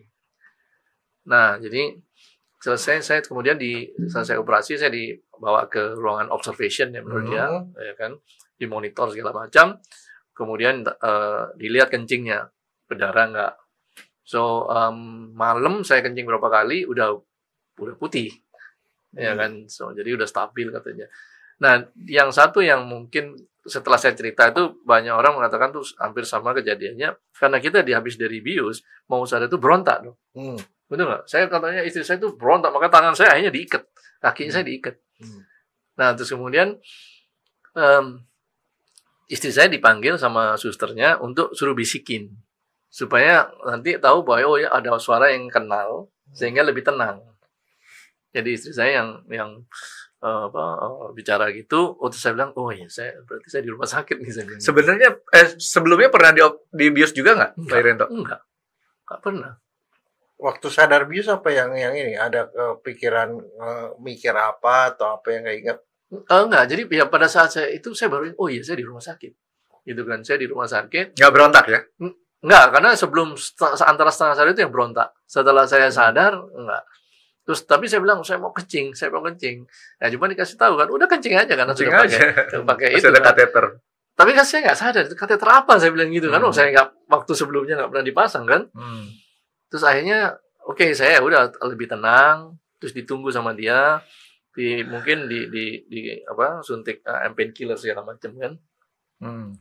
Jam 10 malam gitu udah mulai saya sadar, benar-benar sadar. Terus saya bilang nggak bisa kencing, saya bilang gitu kan, pengen kencing nggak bisa kencing, ya udah suruh kencing, nggak bisa, saya bilang suruh cabut. Nah akhirnya dicabut, dicabut itu udah setengah mati sakit sakitnya. lagi, ya kan. Tapi kan kalau tidur suruh kencing nggak bisa kan, jadi saya harus berdiri, saya bilang. Pertama suruh duduk nggak bisa, miring saya nggak bisa. Akhirnya ya udah saya berdiri masih bisa berdiri, gitu. Nah jadi kencing pakai pispot gitu. Nah itu dimonitor sama susternya. Terus tiap ini kan kencing suruh monitor, sampai dia bilang oke, besoknya jam 10 pagi sudah balik ke kamar. Jadi berapa jam tuh mulai dari jam 2 siang ya operasi ya. Jam 2 siang, jam 4.15 saya keluar dari ruangan operasi, masuk di ICU. Saya observation gitu. Dari ruangan itu besok paginya baru saya boleh balik ke kamar. Jadi kira-kira hampir sekitar 12 jam lah ya. Iya. Itu kateter memang besar sih ya. Waduh itu. Ada yang kecilan dikit, Pak Irianto. Apaan? D-teter. Emang ada lagi? D-teter. Itu karena K. Enak ya kita ngebully Pak. D-teter. Kalau bisa milih, saya bilang milih itu kan. Nggak bisa milih itu kan. Enggak, sebenarnya mungkin si orang rumah sakit Cina juga mungkin rasanya dia mesti keluarin menu ya. Nah, tarif kalau misalkan 2 jam harganya sekian, 4 jam sekian, 1 jam sekian, tergantung pilihan mau yang mana gitu kan. Tapi ternyata bedanya gini, Dok. Kalau di sini kan biaya operasi tergantung dari kelas kamar. Di sana enggak. Yang membedakan ya kelas kamar hanya kamarnya mau gede kecil aja bedanya. Gitu kan. Operasinya sama. Ruangannya udah modern? Udah modern.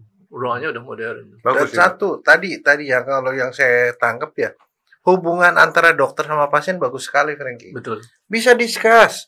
Kalau Iya. dokter di sini mana ada discuss Iya. begitu. Dia mutusin sekali. Iya, kalau di sini kita cerita, dia hahaha, udah kamu pokoknya begini, Nah, udah itu plus. satu. Yang kedua monitoring, Frankie.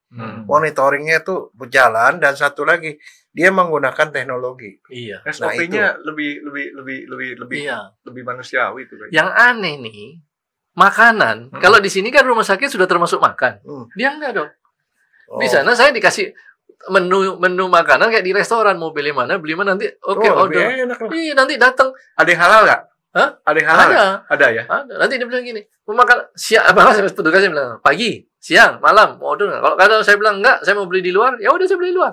Enggak, tapi itu enak loh. Kadang makanan di rumah sakit di Indonesia kan kagak enak semua. Nah, dan bukan chef Kebanyakan. beneran yang masak kan? Iya. Alasannya apa, Dok? Karena kualitas gizinya buat kesehatan katanya. Oh, enggak.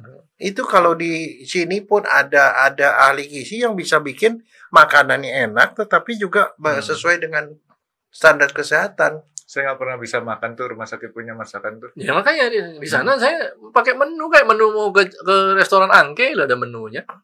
Mau sup hisip, mau apa ada juga semua. Kayak Dokter Jaya ya. Hobinya ke restoran yang sama. ya kan kayak kita bilang gitu. Opsi berikutnya adalah di sana ada kantin. Kantin karyawan juga kantin pasien. Kita isi kartu, isi duit, ya kan? Bayar pakai kartu. Nanti kalau udah mau pulang refund kalau ada sisanya. Makanannya di situ ya. Istri Pak Irianto boleh di satu kamar Boleh nungguin. satu kamar. Oke ya. Jadi artinya sama lah kalau untuk kelas kamarnya ya ada Ya, yang sama. boleh nungguin. Harganya sama. Jadi untuk dua Tapi orang. kan udah pernah ngerasain di rumah sakit di Indonesia, di Jakarta lah especially itu ya, atau di Tangerang. Itu kira-kira tarifnya kompatibel nggak? Maksudnya sana jauh lebih mahal apa enggak? Hampir sama. Sama aja ya. Kompetitif lah ya. Iya. Mahalan mana?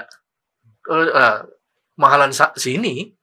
Serius nih. Loh, saya kan pakai estimasi kalau operasi di sini berapa? Udah sempat nanya ya? Udah sempat. Di estimasi untuk biaya operasi segala macam itu diperkirakan 165 juta untuk kelas 3 Di sini. di Jakarta. Begitu Di kelas sana- 1, kelas 2 beda lagi tuh. Iya. Nah, di sana saya ruangannya berapa hari di VIP, berapa hari yang di kelas 1, ya kan? Itu total saya habis 95.000 Yuan. kali 2.300. Lebih bagus lagi kalau BPJS bisa nyampe dipakai di sana, Dok. Oh, nah, jadi menurut saya nggak lebih mahal dan lebih transparan. Contohnya, setiap hari itu saya diprintin, Dok. Hari ini dipakai apa? Pipet, apalah apa. Itu ada cas. Kan buatan sana murah kali ya. Kayak itu cuma 2 renminbi, 3 renminbi. Jelas lebih murah Pak Irianto. Soalnya yang di sini juga kebanyakan kan made in China. Iya. Yang di sini kena ongkos angkut dong dari China ke Pajak sini. segala macam kan. Jadi masih ada lebih mahal di sini. Jadi di sana tuh ada. Nah, Terinci lah ya. Terinci. Nah, lagi yang membedakan lagi, kalau di sini, saya waktu itu bilang, saya mual nih. Ya kan, waktu habis dari bius kan, mau makan kan, mual kan. Oke, minum obat mual. Dikasih cuma 1 aja dong. Udah. Iya kan, kalau mungkin di sini kasih 1 strip kali ini nanti diminum. Oh, nah, persis. Kak, beneran loh. Itu bener, kejahatan. Jadi kalau di sini dikasih obat tuh istilahnya kita bisa jual lagi tuh obat tuh. Nah, makanya di toko obat bisa jualan yang Kemenkes punya obat. Iya. Ada bocornya kan. Nah, jadi nggak tahu kenapa ya, Dok ya. Kok selalu Itu berlebih ya? Itu rumah sakit swasta ya? Swasta. Jadi dikasih cuma 1. Nah, ditulisin juga ini obat ini. Terus gitu. habis itu monitoringnya gimana dokternya? Dia datang tiap hari atau? Nah, ada dokter yang namanya dokter yang responsible terhadap si pasien. Ya. Gitu kan. Nah, itu dia datang setiap hari. Ya, cek gimana kondisinya. Dengan suster-susternya datang tuh. Kalau dia datang cuma nanya-nanya doang apa diperiksa? Periksa. periksa gini tensi. Kan ada si tadi tensi kan si susternya udah ngecek nih. Nah, dia si dokternya udah baca nih. Nanti kemudian dokter lihat lagi seperti apa gitu kan. Malam waktu kita tidur, ya kan? Dokter susternya tuh datang dok ngelihat, oke tidak enggak. Berkali-kali. Sampai kan saya kan sebenarnya waktu pertama kan nggak sakit, nggak ganggu tuh ya? Iya malah kan ganggu, saya bilang nggak usah deh. Oh ya udah, tapi kita ada duty-nya, kita mesti absen. Jadi di ruangan itu ada di scan juga sama dia. Kalau di kita kan tunggu dipanggil kali. Dipanggil juga nggak datang-datang. Nah itu yang jadi kita jadi makanya keluarga jadi emosi. Sorry, saya mau tanya. Pada waktu monitoring di situ dilakukan pada saat kita sudah tidur atau pada saat kita masih bangun? Atau dua-duanya ada? Jam 10, itu dia udah ngecek.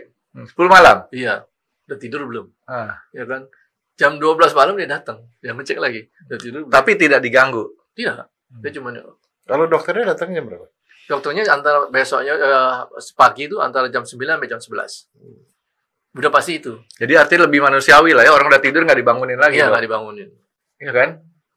Nah jadi tadi, monitoringnya, pelayanannya, dan nggak ada yang sistemnya itu loh. Ya, dokternya ganti-ganti pun nggak ada yang missing.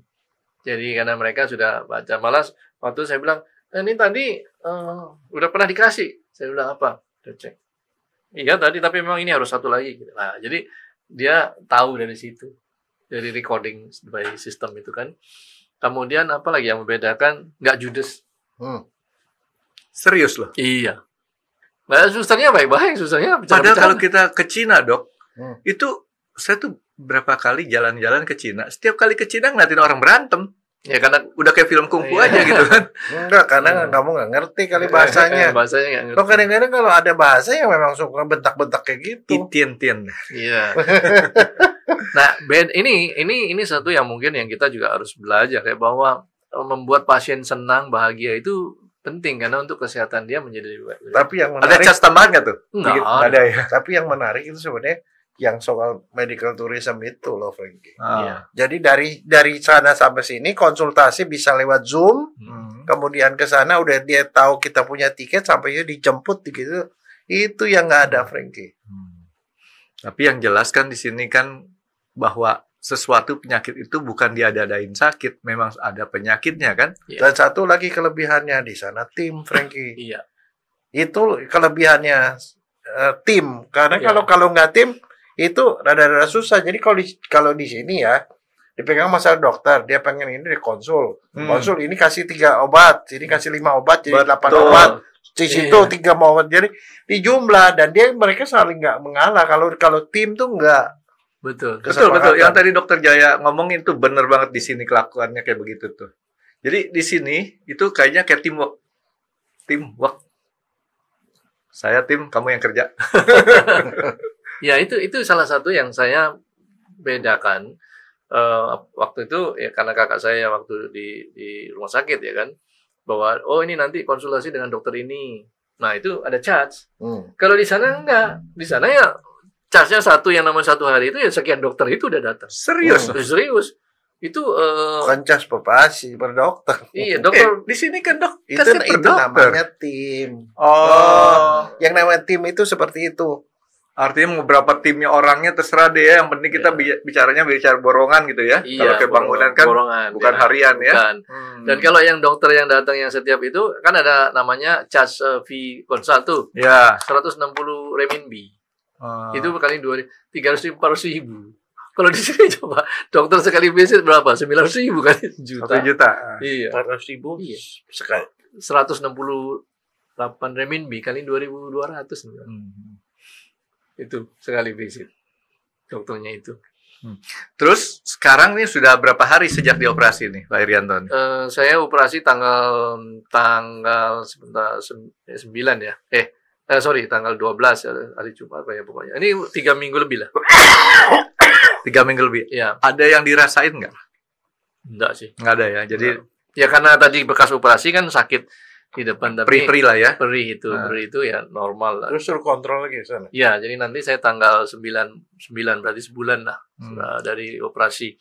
Nah, tapi pada saat setelah operasi itu kan semua dia kontrol kan setiap hari kan berapa itu kencingnya semua dikontrol.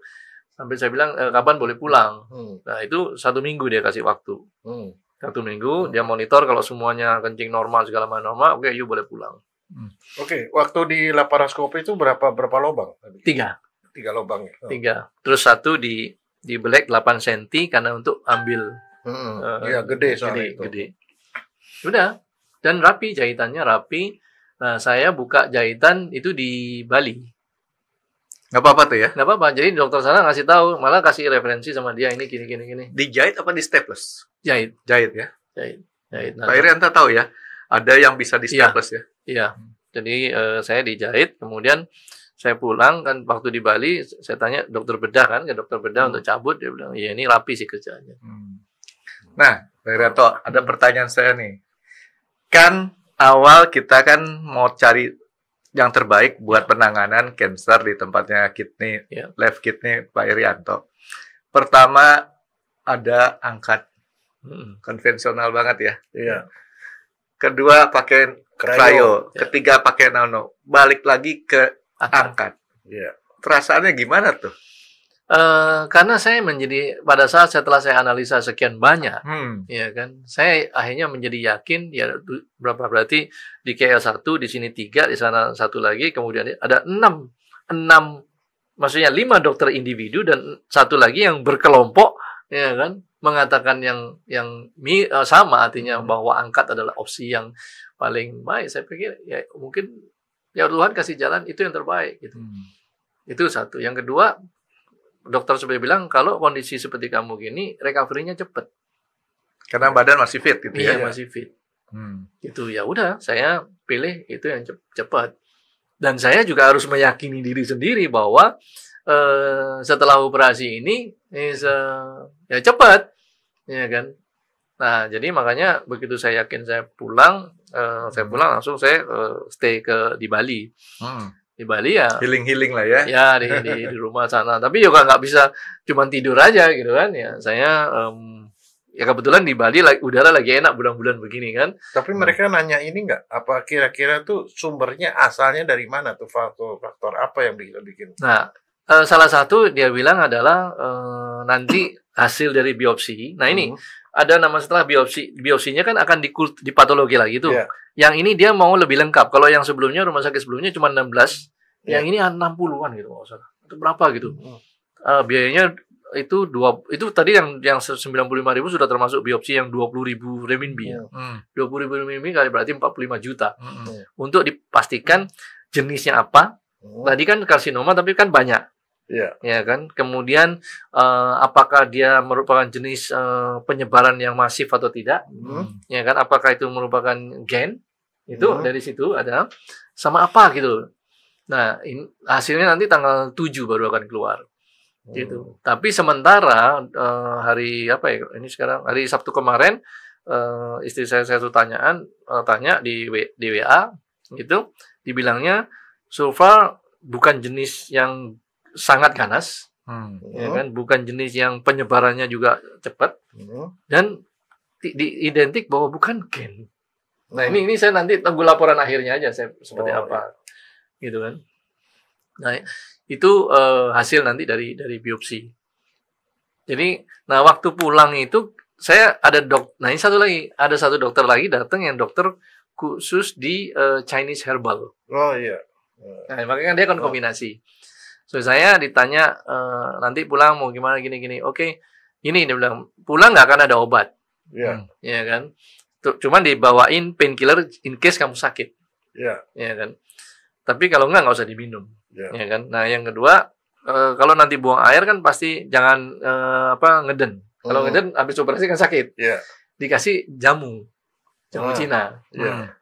Untuk diminum 7 hari. Jamu godok, bukan? Enggak, dikasih air panas gitu. Kasih itu kemudian diminum. Jamu gitu. Biasa lah ya? Jamu biasa gitu. Ya saya minum, ya benar. Setiap pagi itu lancar-lancar sekali, iya. Cuma seminggu.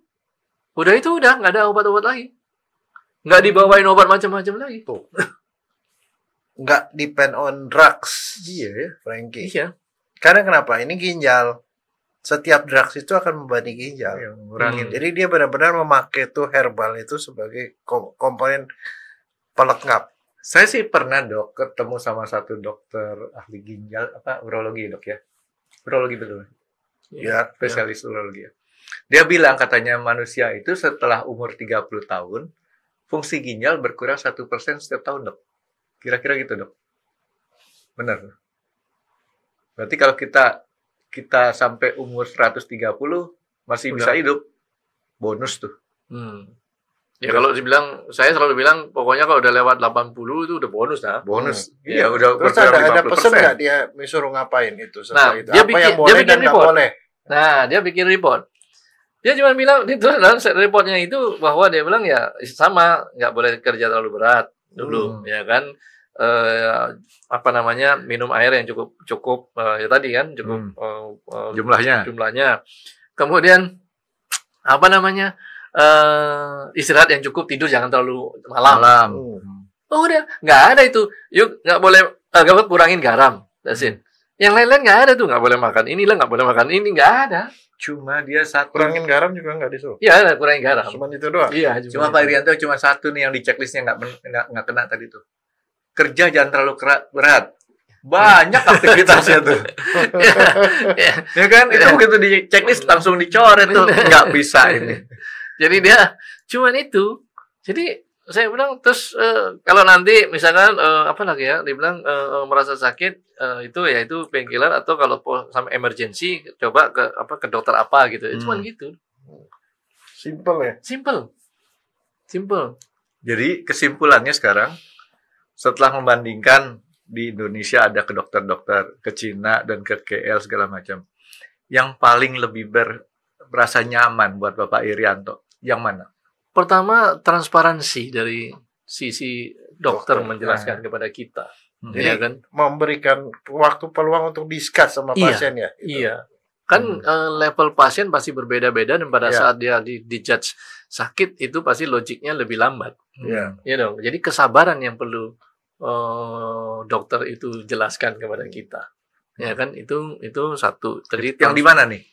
maksudnya kan yang di Cina? Di Cina itu kan sudah lebih yang di transparan. Guangzhou, ya? Iya, kalau di sini kan lebih kepada kadarnya, kemudian dianggap bahwa dokter lebih memahami. Ya, udah artinya kamu ikut aja. dianggap kamu tuh pasien. Udah, saya dokter, kamu ikutin saya aja. Iya, padahal pada saat momen-momen itu kan yang ngambil keputusan harusnya saya dong.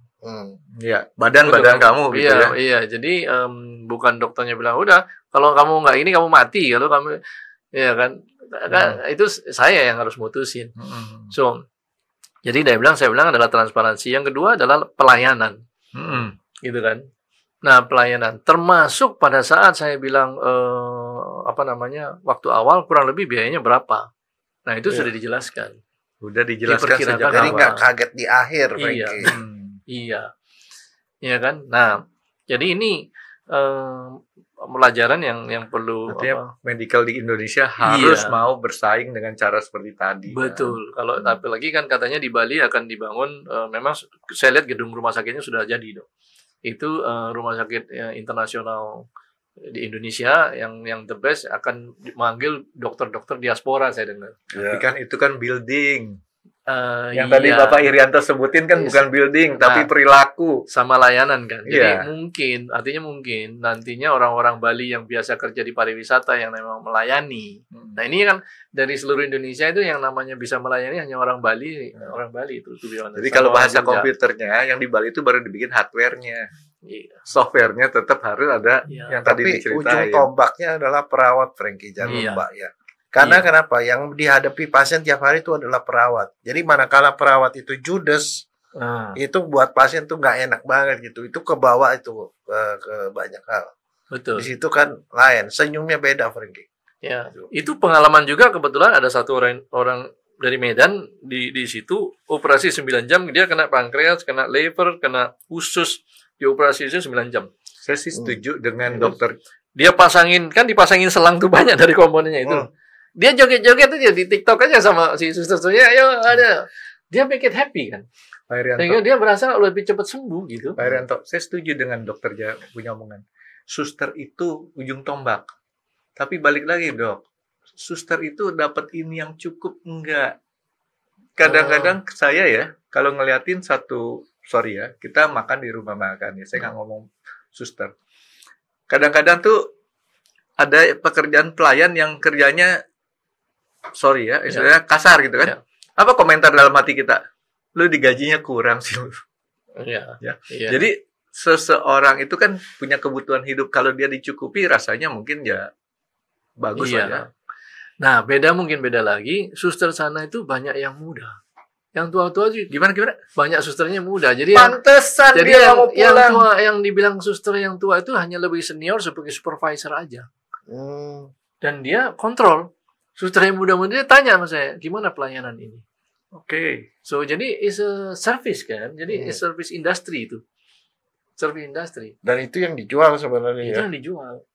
Dan dia bisa ada bahasa Indonesia, ya kan? Di sana ternyata ada orang Ukraina, orang Rusia datang untuk berobat di sana. Gitu. Nah, yang ruangan VIP dia itu besar, ada sofa, ada TV, ada microwave, ada mesin cuci, ada kamar pembantunya. Ruang apa tuh? Ruang untuk kamar lagi, untuk misalnya mau bawa pembantu gitu atau apa gitu, ada lagi di situ. Itu satu malam hanya 1.800.000. Serius? Oh, iya. Jadi saya 3 malam di situ, tapi ujungnya saya bilang apa ini gede-gede. Saya pindah kelas 1, kelas 1 800.000. Kelas 1 ya artinya bedanya nggak ada microwave, nggak ada kulkasnya ada itunya. Di Jakarta, Coba. di Jakarta tuh 2 jutaan satu malam. Makanya kan. Jadi Itu tetap bukan rumah sakit yang super gitu. Iya, lebih murah. Saya makan nggak ke kantin, murah, cuma 15 renminbi.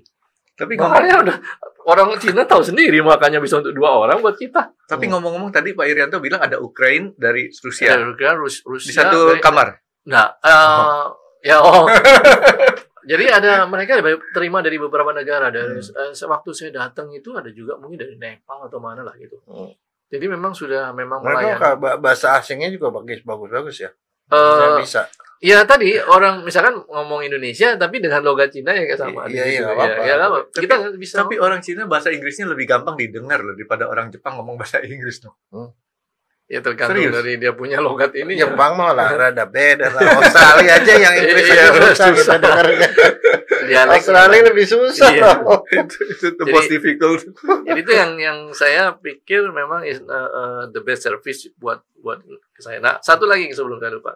Waktu saya datang kan udah suruh tinggal di kamar gitu ya. Dia bilang oke, besok pagi cek darah. Ya udah saya cek darah. Terus saya bilang apa yang setelah ini? Nggak ada, nanti siang baru USG siang kan, oke, berarti saya bisa pergi makan ya udah saya pergi. Nah saya suruh ngisi tuh, saya mau pergi sekitar mana, jam berapa, nanti balik jam berapa, nomor handphonenya berapa. Boleh tuh ya? Iya, saya pergi keluar itu makan. Itu namanya well plan. Itu saya pergi. Nah terus pernah kalau nggak salah saya udah janji balik, saya masih belum balik, diteleponin kalau nggak salah, diteleponin. Ini mau periksa, ya udah saya balik kamar. Terus tadi susternya datang mau tuh cek udah oke.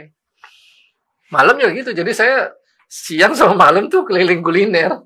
Ya jadi nggak kayak di rumah sakit ya? Nggak kayak di rumah sakit, coba ini mana boleh keluar. Iya, artinya di sini penyembuhannya bisa lebih cepat kan dok?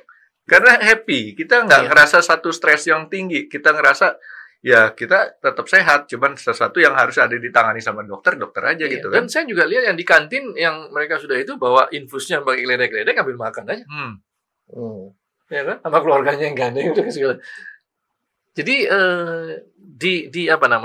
diizinkan untuk memang benar-benar kita harus beraktivitas. Saya setelah beberapa hari dia bilang, oke, kamu harus jalan loh. Gitu. Nah, seperti itu, mau nggak mau itu jalan kan antara di depan kamar, mondar-mandir gitu. Ya mudah-mudahan dok di Indonesia bisa seperti ini juga kan dok. Jadi kita jadi pasien juga, bukan kita deh, saya nggak mau jadi pasien. Orang yang jadi pasien itu nggak ngerasa kayak ngerasa kayak kita diisolasi banget gitu ya. Terutama untuk penyakit-penyakit yang nggak menular kan dok ya. Kalau penyakit menular lain halnya lah ya. Penyakit nggak menular kita akhirnya kan ya itu ada statistiknya tuh yang dan masalah di rumah sakit itu ada satu taman yang dia bikin, kemudian ada kayak batu-batuan gitu untuk kita buka sendal gitu. Jadi buat orang relaxing gitu kan.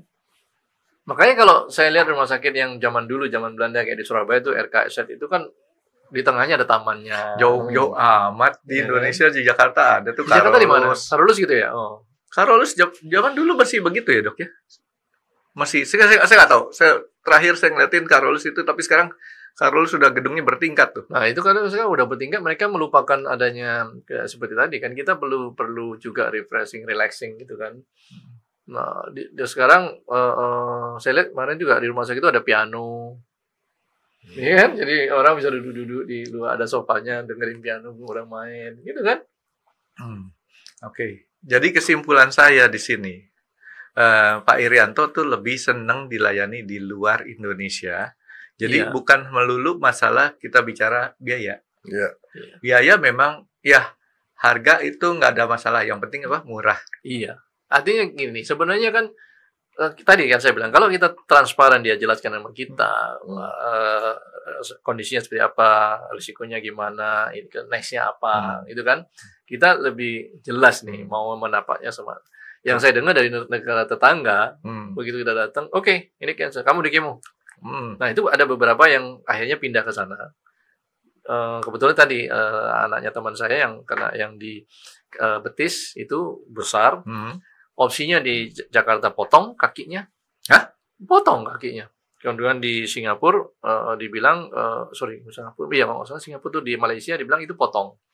Akhirnya dia ke sana. Ya kan? Di sana pakai kerayu.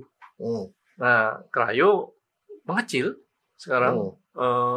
Jadi tadi kalau dengan kerayu gitu kan berarti didinginkan kemudian dipanasin pelan-pelan dong. Yeah. Nah, sehingga itu cair. Nah, Sedot. cairan ini sedot. Kecil. Cairannya disedot. Kalau udah kecil, ya nggak mesti diamputasi, barangkali dioperasi dibuang itu juga bisa. Iya, teorinya Ya, gitu. jadi setelah di biaya juga masalah servis ya. Iya. Servis dan suasana di sana yang membuat pasien tuh jadi lebih nyaman ya. Lebih nyaman. Dan Ya. lagi kalau kemo, tadi bilang kalau kemo setempat itu nggak matiin yang lain-lain. Kalau yang sekarang kemo yang memasukin dari seluruh badan kan ujungnya kan semuanya rontok. Gitu. Itu. Tapi pertanyaan saya sama Dokter Jaya nih, Dok. Kok saya? Ya dong, kalau ini kan pasien korban. Ini kan pelaku. Ini ada korban, ada pelaku. Saya jadi hakim deh. Nah, saya mau nanya, Dok. Pak Irianto ini kan orang yang nggak pernah rutin check up. Ya. One day langsung tahu-tahu kena vonis tuh dia. Ya. Karena iseng. Nah, karena iseng. Jangan iseng makanya. Jadi lebih baik kita lakukan check up atau enggak? Yang gini ya. Kalau orang di atas 40 tahun mestinya check up. Masih Check jauh. up. Enggak, 40 tahun check Saya up. kan 18 tahun lagi, Dok. Kalau normal bisa setahun atau 2 tahun. Tapi kalau nggak normal setengah tahun harus check up kembali. Betul itu. Itu aja sih. Karena biar gimana juga itu ada beberapa faktor resiko dan jangan takut untuk check up karena check up itu kita tahu lebih awal bisa diobati dengan tuntas. Kalau nggak check up itu ketemu bisa udah rada parah gitu. Betul. Apalagi kalau sudah pada seperti kakak saya begitu dijudge di ini cancer. Pertama dokter nggak akan kalau di sini dia nggak ngomong sama pasiennya. Dia ngomong sama keluarganya. Dan keluarganya waktu itu anak segala macam tanya sama gimana ngomongnya. Ya kan? Karena kalau kita ngomong takut dia menjadi down. Ya. Which is pada saat waktu di KL dia di biopsi, dia udah merasa ini biopsi ini pasti cancer nih katanya. Nah, itu udah langsung cancer apa namanya kalau cancer kan pasti kemo kan sakit ya. Nah, dia udah langsung down. Masih mending mikir begitu ya. Kalau cancer mati gitu. Yang mikir itu, gitu. ya. Orang awam kan begitu. Ya. Kanker mati gitu. Ya. Itu loh. Dok, Stresnya itu luar biasa. tindakan dokter yang memberitahukan bukan kepada pasien tapi kepada keluarga. Ada satu hak pasien dokter punya hak untuk memilih diskresi untuk memilih apakah dia pantas ngomong sama pasiennya atau di keluarganya. Sebenarnya informasi itu milik pasien. Iya. Tapi kalau dokter mempertimbangkan kalau pasien tahu dan itu akan jadi buruk buat pasien, dia punya hak untuk mengalihkan. Gitu loh. Iya.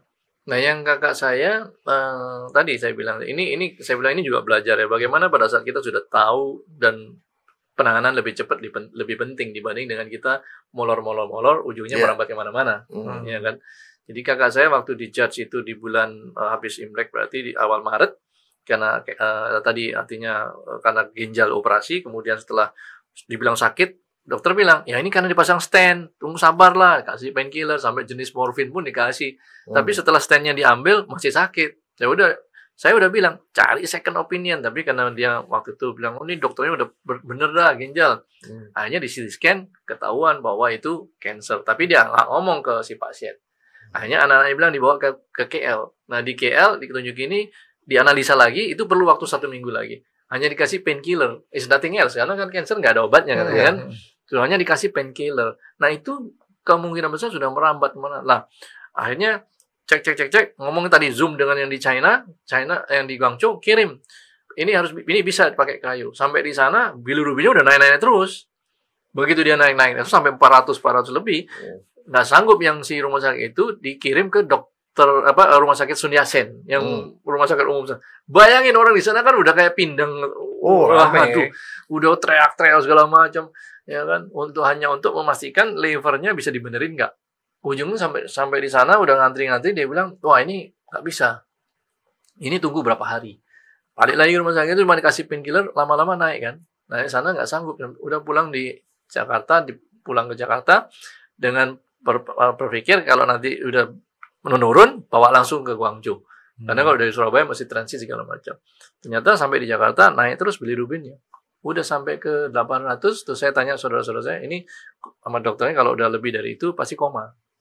Bener, nggak lama setelah itu koma. Ya kalau bilirubin naik kuning itu kan mata udah langsung kemana-mana itu kan, itu terus udah lewat meninggal. Saya cuma ingat apa yang dokter Jaya kasih tahu ke saya. Kalau saya kondisi kayak gitu, saya tanda tangan DNR aja lalu. Menyerah.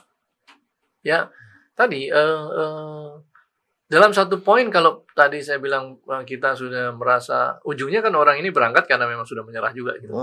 Kan gitu kan.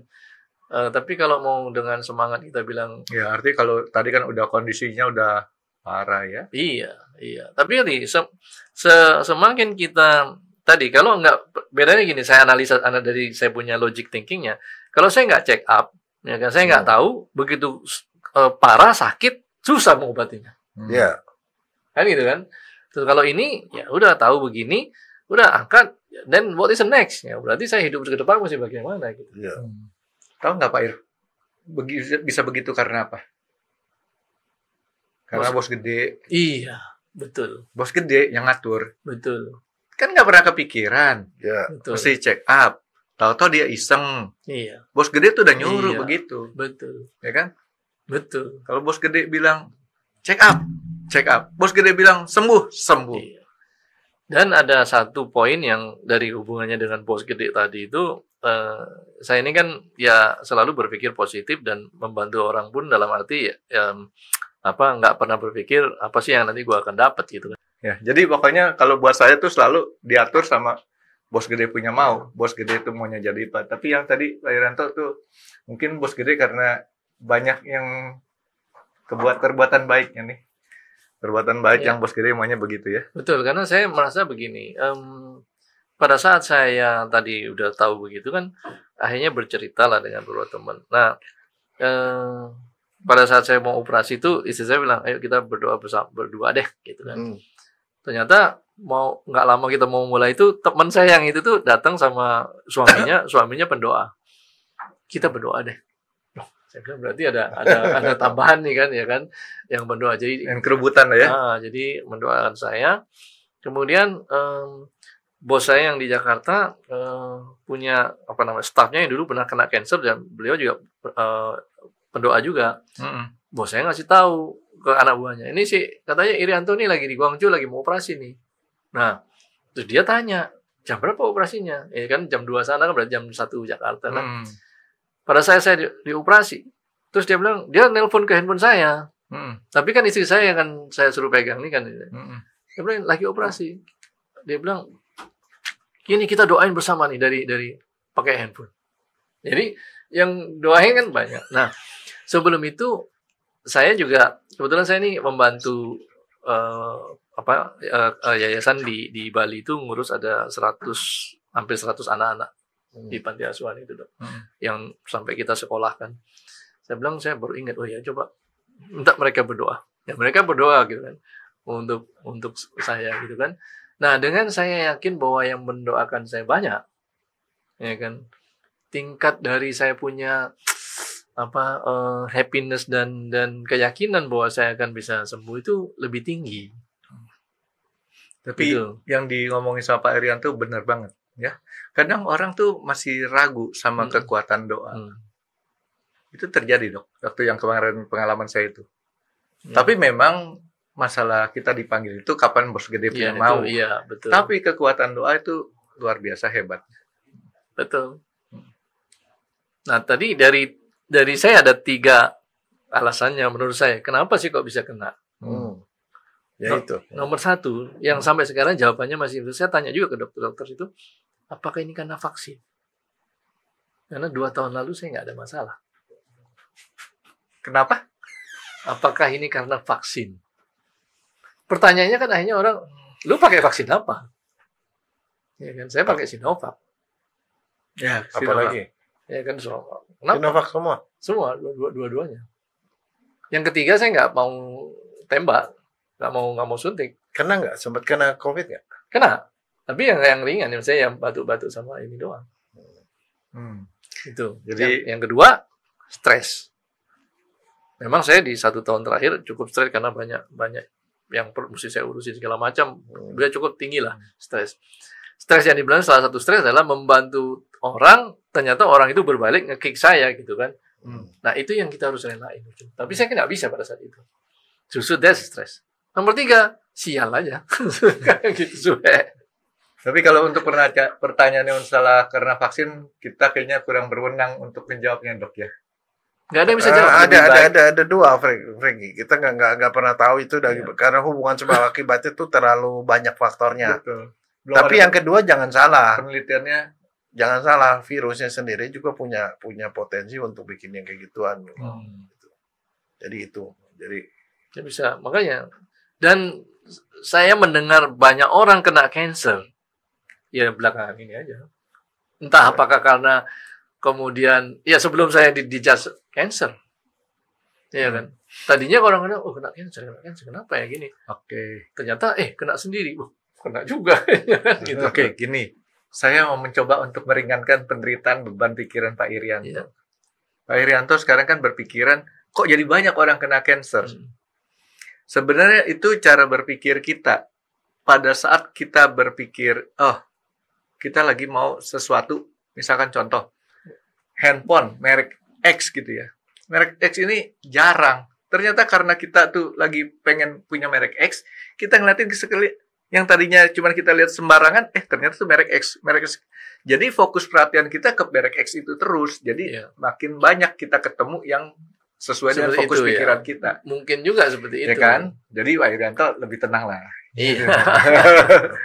Dok, tetap Dok, saya nggak mau jadi psikolog, Dok. Saya mau jadi dokter forensik aja. Duitnya banyakan dia. Oh iya.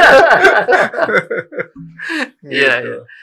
Ya, saya kira itu sih dari pengalaman saya. Tapi ya kembali ujungnya adalah what is the next gitu.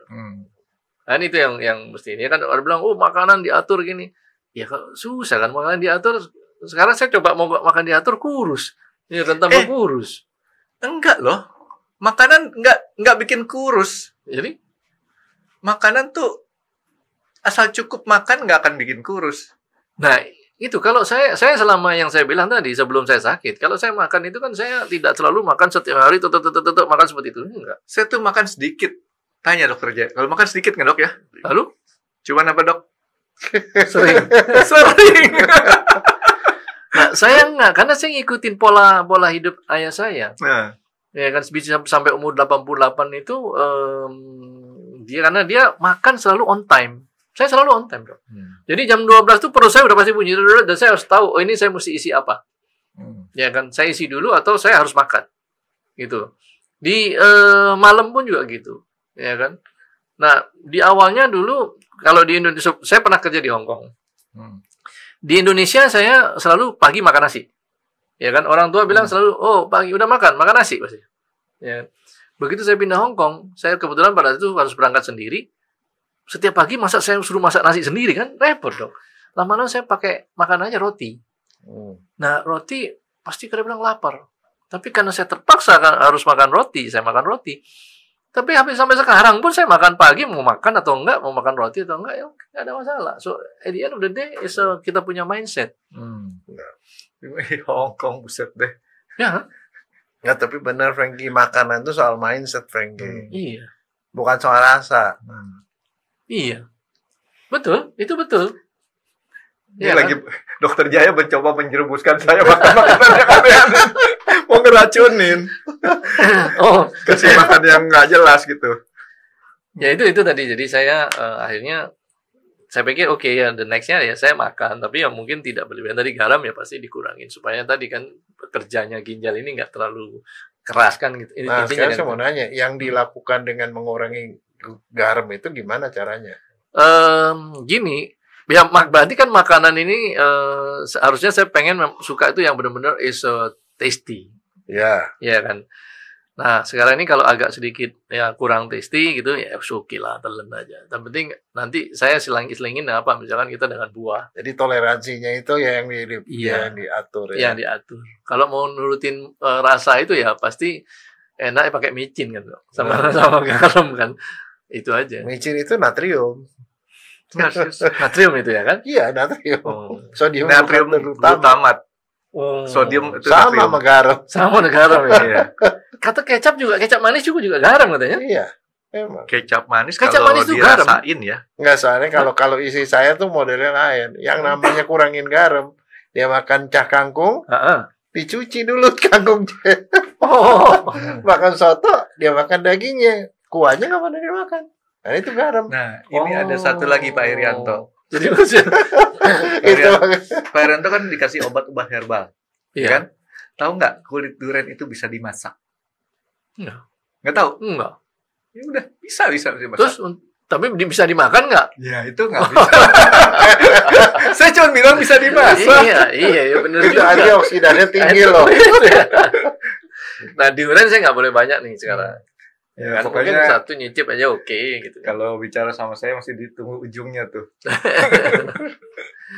Ya itu. Tapi thank you nih pengalamannya Bapak Irianto Kusuma Jaya ini sangat amat menginspirasi ya. Jadi untuk orang-orang tuh jangan terlalu cepat nyerah kalau misalkan ada masalah-masalah kayak gitu. Dan kesimpulan saya nih Dok, kalau salah tolong dikoreksi. Medical check up itu juga tetap perlu. Walaupun kita nggak ada suatu penyakit-penyakit. Tapi kalaupun kita nggak medical check up Dok, bukan berarti kita nggak perhatikan badan kita. Kita harus imbangi juga dengan pola hidup yang kita pikir sehat gitu. Betul. Karena itu tetap menjauhkan kita dari resiko. Gitu ya Dok ya? Iya. Betul. Nah ini saya mau tanya sama dokter satu last question Dok. Apa yang saya rasakan? Menurut saya penyembuhan saya ini cepat penyembuhannya itu terjadi penyembuhan pada malam hari Dok. Kalau saya tidur. Memang. Betul ya? Memang. Karena saya tidur siang banyak nggak ada pengaruhnya. Memang. Itu betul sekali. Karena gini, recovery tubuh itu terjadi pada malam hari. Karena pada malam hari itu tubuh kita tuh nggak bekerja. Kalau siang kan kita makan segala macam. Itu segala macam energi segala macam dipakai untuk mengolah segala macam.